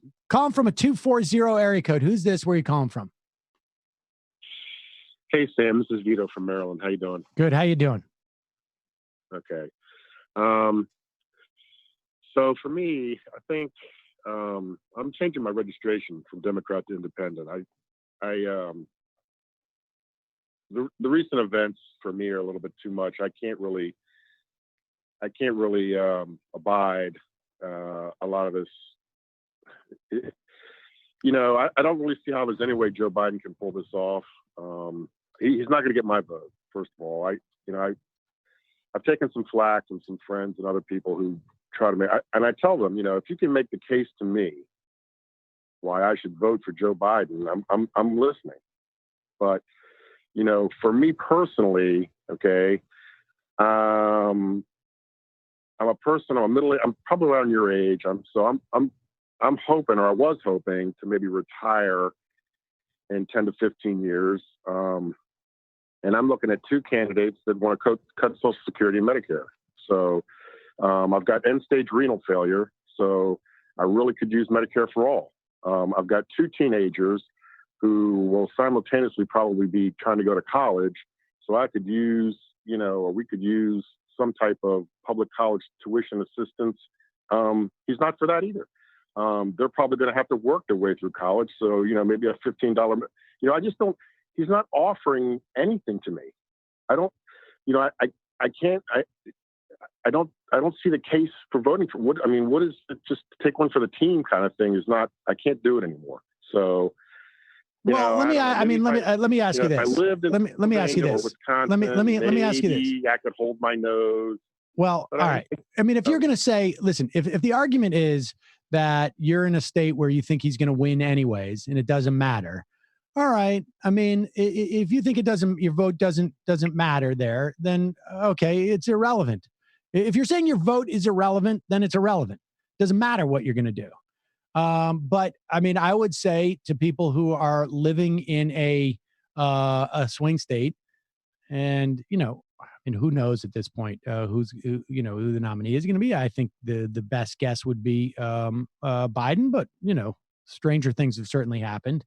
But if you live in a swing state, you've simply got to ask yourself, like, what is it that you're not voting is going to achieve? And I mean, that's really the only question that you have. If you're in Maryland and you think your vote is irrelevant already to begin with, then okay, it's irrelevant. And it's just a question of like your own personal satisfaction and whatnot. Okay, I mean that's fine. But I think in the context of you're in a swing state, what does your not voting achieve? I mean, my argument is always this. Donald Trump had no ideas when he went into office. And he passed the Republican tax cut. It was Paul Ryan's. He had no idea. There's not a single judge that Donald Trump has appointed over 180 that he has put on the federal courts that he would have been able to name to you a week before he was in office. Maybe even afterwards. Not a single one. And so I don't think that Joe Biden can be pushed like Donald Trump could be, but Joe Biden can be pushed. There's no doubt about it. I think he's going to be pushed. I think there are forces in the Democratic Party that are not aligned with what you want and what I want, but there are other forces in the Democratic Party. And so I don't think it's like, don't reject the half a sandwich because you want the full sandwich. But I would also argue, don't reject a quarter of the sandwich or an eighth of the sandwich, or, as opposed to none of the sandwich. I mean, that's the only thing I could say. Yeah. This is difficult because I just hearing the specifics of what you're saying, like I have a very, very, very limited reason for saying, again, harm reduction sort of always applies. And part of the reason I would say it in this context is simply because I think the Republican Party is way more intelligent and infinitely more capable than the Democratic Party. And they might actually be able to build a governing consensus for decades right now. Whereas if the Democrats somehow limp into office, they don't have any context. They have a dying leadership with a dead project. On the other hand, Vito, I can't spin you. I feel like what you're specifically speaking to is more likely to happen under Trump. But I would totally not discount that with Biden. I mean, and in fact, again, we have to be, very clear with people. What's more likely? Social Security and Medicare cuts. Oh, and I think Joe, and there's no doubt about that. And at the same time, if Biden is president, I would completely not discount Joe Biden teaming up with Republicans for a patriotic, especially after these bailouts and stimulus, Social Security, Medicare cuts. I can't lie to you and bullshit about that. I think it's really dire. And I think random individual protest votes achieve nothing. And I also think we are at such an accelerated point that some of the kind of traditional hold your nose arguments are becoming, to me, just like not the point. Like, okay, sure, go and mitigate damage, but the damage is here, and it's radically expanding. And by the way, just to be, it's reflected in your call. Go ahead, Vito. Yeah, I mean, I've been holding my nose, since, 1988. So, and I've been, so this is the pattern. I've been doing this over and over and over again. And I'm at the point now where, like I said, I'm not a spring chicken anymore. And I got, sooner or later, and I think we have to take into account that there's going to be a growing number of people that are going to finally say, look, I got to look out for me. At some point, I understand all the, I understand the theories and the voting blues. I get it in a certain respect, but at some point, like I said, it gets harder and harder to. Well, I understand that. It's frustrating. At what point do they have to earn your vote? I guess is what I'm saying. Never. I understand. I don't know. It's really, really difficult. But here's the thing, Vito. There is no this whole earn your vote thing too. It always just cuts the way that people say that, when it's not their vote. You don't hear supporters of Bernie say you've really got to earn the vote of the 40% of people who don't want Medicare for all. Look, the problem is that the left does not have the numbers at this point. That's right. And that's just the problem. At what point do they need to earn your vote? When you have the majority of people who are willing, who are putting this stuff atop and willing to vote on that level. We saw that. We saw it play out here. The majority of people wanted Medicare for all, but the majority of people also said, as much as I want that, that's not the thing I'm voting on. However, it's 65% of people going into the primaries voting for the guy that they think can win the election.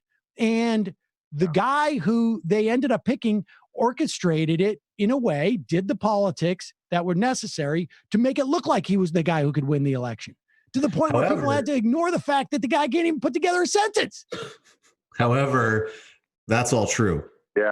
But the thing that I would say, look, I'll put it to you this way. If there was a block of people that organize themselves coherently right now, and I don't know how you do this, but I'm going to do a thought experiment where you said, look, here's a block, and it doesn't need to be a majority. Now we're talking about winning an election with margins in swing states. 2 million people distributed geographically in the way you need them, but just 2 million people, period, say, could be 1 million people, will absolutely not vote for the Democratic nominee, period, full stop. It doesn't matter how much whining there is. It doesn't matter how much lecturing. It doesn't matter how much fear-mongering. It doesn't matter. It does not matter. It's not going to happen, full stop, without our pick of vice president and our pick of staffing and other ironclad commitments. I don't know if that's viable. I don't see a push to do that. But if that was something real, I would support that 100%, because the balance in this conversation is that it isn't a majority yet. This whole notion of personalizing whether they earn it or not, I agree that that's not a helpful frame.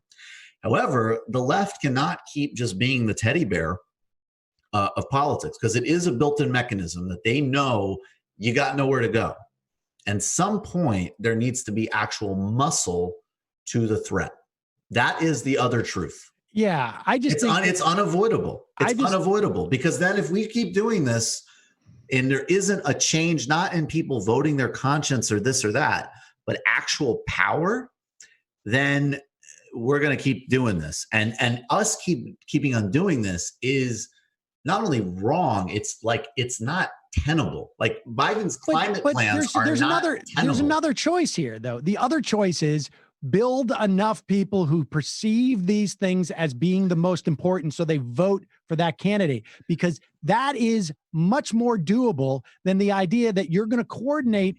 Even, let's say, like, even if you could get 100,000 to sign the pledge in Wisconsin and in Michigan, it's not going to work. We just did this experiment. We just did that. We literally. Well, we didn't. No. We didn't. No. We didn't do. No. Here's a really big. I don't know what experiment you mean, but one. I mean, where you had people who said, "I'm not going to vote for the nominee." Right, in a completely. Let's. But just, we saw that they succeeded. Sam, you can reject what I'm saying, but you're conflating two things that are not the same. One was that also when people did that in 2016, they also were totally contradictory because they said there was literally no way that you could earn their vote. I'm saying it would actually have to be very explicit. You can earn our vote with the following 2 or 3 totally concrete steps and in an organized fashion. That's a totally different move. And the second point is yes, that's extraordinarily hard and may very well not work. You know what else is extraordinarily hard? Rebuilding and generating an actual left movement that's real in this country. I don't care about changing people's opinions. That's already been shown conclusively to be secondary. You're not going to be able to have real left momentum in this country without an actual mass-based labor movement. That is decades away. There is that we're making little raindrops in media, which is great. That's helpful. It matters. Nothing compared to cable news. Those are decades-long hegemonic projects. So actually thinking about what you can do with an active, coherent minority is more relevant in the short term than what we all need to. Yes, you're right. Yes. But what you're talking about is super long term. Right. Well, I mean, I think that, if we had that type of ability in Wisconsin and Michigan, let's say, I mean, Michigan, I don't think it would work based upon the numbers he did in Michigan, but let's say Pennsylvania, Wisconsin. But yeah, I mean, I think theoretically that could work. I mean, if certainly I would say this. I mean, I would sign on to something like that if it happened, but that's the thing. Is like where, Look, I agree. If I had wings, I'd be soaring above right now, and this would all be done. It's not quite like that. But on the other hand, right? Like, if I had wings, but also, okay, let's just plow forward with another 4 years of failure and accelerated climate crisis. Like, we're in a situation that's going to require some creativity. And I think just taking your ball and going home and feeling good about a protest vote, I have the same feeling about it that I always have. But I also am not content or willing to just do the same, NLRB appointments. Like, no, there needs to be a much bigger conversation, and one that actually recognizes the material reality of the limits of the left and where power can actually be extracted. Because, as we say, the ultimate project of what we're talking about, mass labor is the only way, and that's going to take a long time, and we're on pretty limited timelines. Biden has responded to Sanders saying he would Biden's responded to Sanders saying that Sanders would debate in April. Quote, "I think we've had enough debates. I think we should get on with this." Like get on with what? Yeah, what is Bernie Sanders preventing? Like, this is this is not, and I appreciate the call, Vito. I mean, there's no, what is there an expenditure? Like, there's no field offices. Like, we're not having any more primaries, folks. People are not going out and walking on the street. There's not going to be any canvassers. There is not a New York primary happening. There's no canvassers going out. Like, they're not organizing. Like, I don't think Sanders putting any anti Biden ads on the air or any of that stuff. Maybe they were still releasing, online ads that are pro Bernie, but he's not attacking Biden. It's quite clear. We've seen example after example to this, much to the chagrin of some people, and it's just not happening. Like, what is not getting on with the part that's not getting on is that Joe Biden is not getting on. That's the problem. Right. Look in the mirror, tell yourself what you're going to try and accomplish today, Joe, and do it. There's no Bernie Sanders is not keeping you from doing anything right now. Joe, I'm sorry. Am I interrupting you looking at your hands, not able to finish a sentence to Nicole Wallace schedule? I apologize. Wait, guys, cancel the rent moratorium live stream. Joe has to go on MSNBC and ask for soup. He's going, Joe's sitting there and he's going, I really want to say something bad, but I got like a little Bernie on my shoulder. And every time I'm about to say something about Bernie's like this, and I'm like, forget it. Okay. I forget it. The guy's, he's like a yo-yo. And I don't, why? Why is it like that? Here's Donald Trump. He's asked about his timeline. Easter is what do we figure this out when it is? It's like April 10th or 11th or something. No, Passover's the 9th. So it's around that. Donald Trump wants to open up. He wants to open it. We're over. We're 3 weeks away, 2 weeks away, folks. He's being asked. This is clip number 3.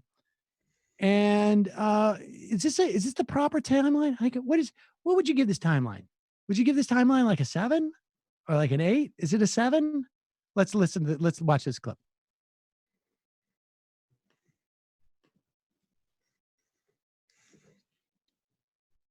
Reiterated that you hope to have the country reopened by Easter. You said earlier you would like to see churches packed on that day. My question is, you have 2 doctors on stage with you. Have either of them told you that's a realistic timeline? I think we're looking at a timeline. We're discussing it. We had a very good meeting today. If you add it all up, that's probably 9 days plus another 2.5 weeks. It's a period of time that's longer than the original 2 weeks. So we're going to look at it. We'll only do it if it's good, and maybe we do sections of the country. We do large sections of the country. That could be 2. But we're very much in touch with Tony and with Deborah on everything we're doing. Who suggested that? I just thought it was a beautiful time. It would be a beautiful time, a beautiful timeline. So that was It's a based great on day. the data? It was based on a certain level of weeks from the time we started. And it happened to arrive. Actually, we were thinking in terms of sooner. I'd love to see it come even sooner, but I just think it would be a beautiful timeline. A beautiful timeline. I give that timeline a 10. Yeah, I love that. Have you asked any of the doctors that are surrounding you right now about people who are experts at epidemiology and the idea of a pandemic? Are you just picking out a random day that you think is important because it'll be Easter? Hey, Easter. I like Easter. I think it's like a holiday, so that makes sense. You didn't hear the study from Imperial College called Beautiful Timeline. Beautiful Timeline. An epidemiological case for Easter. The guy is just picking random. You know what? I like the number 4. So that's why April 4. That's when we're all going to go. If we miss April 4, then May 4. I just think that we should go out on a 4. That's what that's the way, because, my uncle went to MIT. So yeah, great mark. That's the way I came up with that day. Easter, 4, 10, all those. Okay. It should be on an even day and one that is where 2 can go, a 4 can fit in it. What is that called? That's what I like it. Yeah. By the way, I would say though to excited liberal journalists, please do not try to goad Fauci into calling Trump stupid in interviews. Could you not do that? Do we have that clip of Fauci when he's looking? When Donald Trump says it's the State Department, I call it the deep state. Yeah. Fauci is behind him, and he starts to sort of like he's gonna laugh out loud, and he's just doing this thing where he goes this is what I'm saying we should try not to do, but yes, it's an amazing clip. He's can you imagine, we've all been in the situation where you get the giggles and you just start to laugh, and maybe there's been times where you want to laugh at your boss, but if you the stakes are so high, I had a problem in logic class in college. I got kicked out actually when another guy went on to be a comedian. I think he's writing for The Simpsons now. And we got kicked out because we laughed. And here, like, the stakes were, oh, I'm going to get in trouble with my logic professor. Can you imagine if the stakes are like, oh, like the lives of millions of people are tied into whether I cannot laugh in this situation.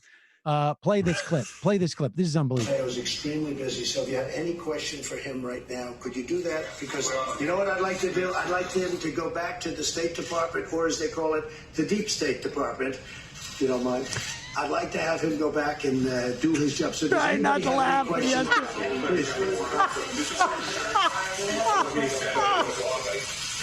And the most persistent public, like, don't touch your face. Exactly. He just Exactly. Look at his face there. Go slow there. You go pull that across. He's desperately trying not to laugh. Don't laugh. Don't laugh. Touch the forehead. Touch the forehead. Oh my God. Oh my God. We should not be, as Matt said last night, the questions for Fauci should be like, how do you find time to do your job in between talking about what a great President Trump is? Like, how great is Donald Trump? Yeah, how great is he? How much do you want to be Donald Trump when you grow up? That's what it's unbelievable. It's so wild.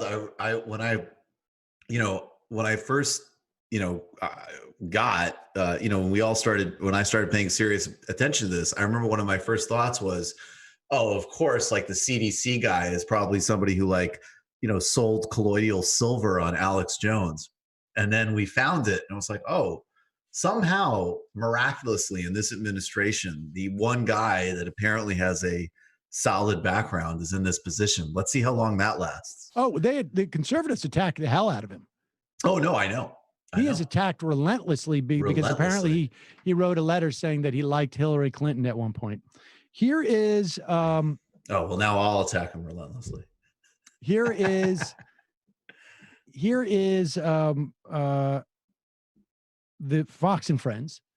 And are you guys having a problem with my video or no? Am I on? I'm okay. Yeah, you're good to me. Okay. Here is Fox and Friends. They invited Stephanie Grisham. She is the Trump's press secretary. Now, we just saw a clip of Donald Trump being asked, like, hey, this whole Easter thing that you're pushing, is that a clinical date? Like, does that date have any significance other than it's a holiday? Like, have you asked the doctors? Like, how did this date of Easter come up? Was it just like, you just think that and so Stephanie Grisham is asked, and remember now we're on Fox and Friends. This is home turf. And this is what is known as a softball. Here's your opportunity to explain to everybody why Easter is the right day. Stephanie Grisham, Brian Kilmeade, clip number 4. Stephanie, how real is this Easter date, and how well informed was the rest of the task force that the president was going to say that yesterday, that his goal was to open up by Easter?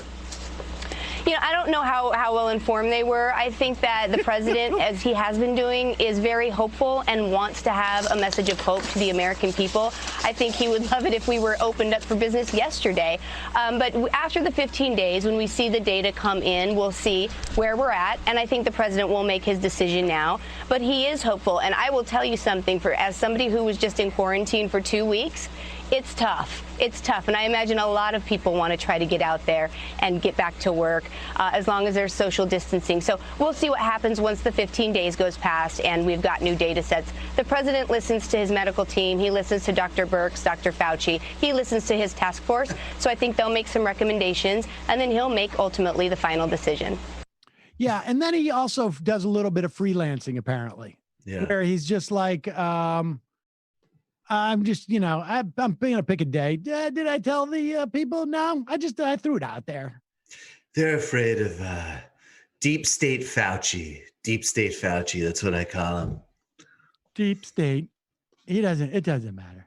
It's just, we're just picking a date. And then we'll just come up with another, we'll just come up with another different, the Senate bill has passed. People are starting to dig into it, and it just sounds like a crap show. But we'll talk more about 4.5 trillion corporate bailout fund overseen by Mnuchin, with few substantive constraints. I'm quoting Zach Carter. I know we'll dig into it more later, but guys, get on the phones. Like this is really bad. Yeah, the House has to approve this. So it is worth calling Nancy Pelosi, calling your Congress people. All right, let's take one last call. Calling from a 509 area code. Folks, I'm sorry. I know we had a lot of people holding for a long time today, but we're doing our best. 509, and I got to go. I am on duty, with my kids, schooling. School is spread out throughout the day, and I have the late shift. 509 area code. Who's this? Where are you calling from? Sam, this is Ronald Reagan. Ronald Reagan, are you practicing social distancing from your phone? Yes. I could probably fix it better. Yeah, it's a little better. All right. Well, I wanted to tell you a little bit of chisme, that's Spanish for gossip, about how the immigration courts have handled their closures. So it's been a real disaster, and the immigration courts, which are part of the Department of Justice, last night they tweeted out 2 contradictory instructions on like how to file things and where. But going back to the beginning of the month, I was tweeting at UIR, the immigration court, saying, you guys really need to have some policies in place, because there's 2 types of hearings. There's master calendar hearings where they have large groups of people that come from all over the state, and they cram into tiny, crowded courtrooms for like an entire afternoon or an entire morning, and it's crowded. And I mean, it's a good way to get sick anyways, right, when things are normal. And they could have very easily done something about this, but they didn't. And apparently on around March 10th, a woman went to an immigration hearing. And again, there's so much pressure to go, because if you don't, you'll be ordered deported. And Right. there's no line that you can call to say, I'm sick. And even under normal circumstances, being sick would not be a valid excuse. So this lady shows up, and she's visibly very ill, and she's got children with her, and she's pro se, so she's unrepresented, and apparently she was kind of lost in the court, so she went to all the different courtrooms and was there all afternoon. So she was called at the very end of the docket. So this terribly visibly sick woman spent all afternoon in the Seattle Immigration Court. And the judge, who finally saw her and realized, what is this lady doing? What are we doing? Apparently, threw a big fit, told her to go home, and then was threatening to be a whistleblower, because he was saying, this is bullshit. We've got to close. We've got to get this place totally disinfected.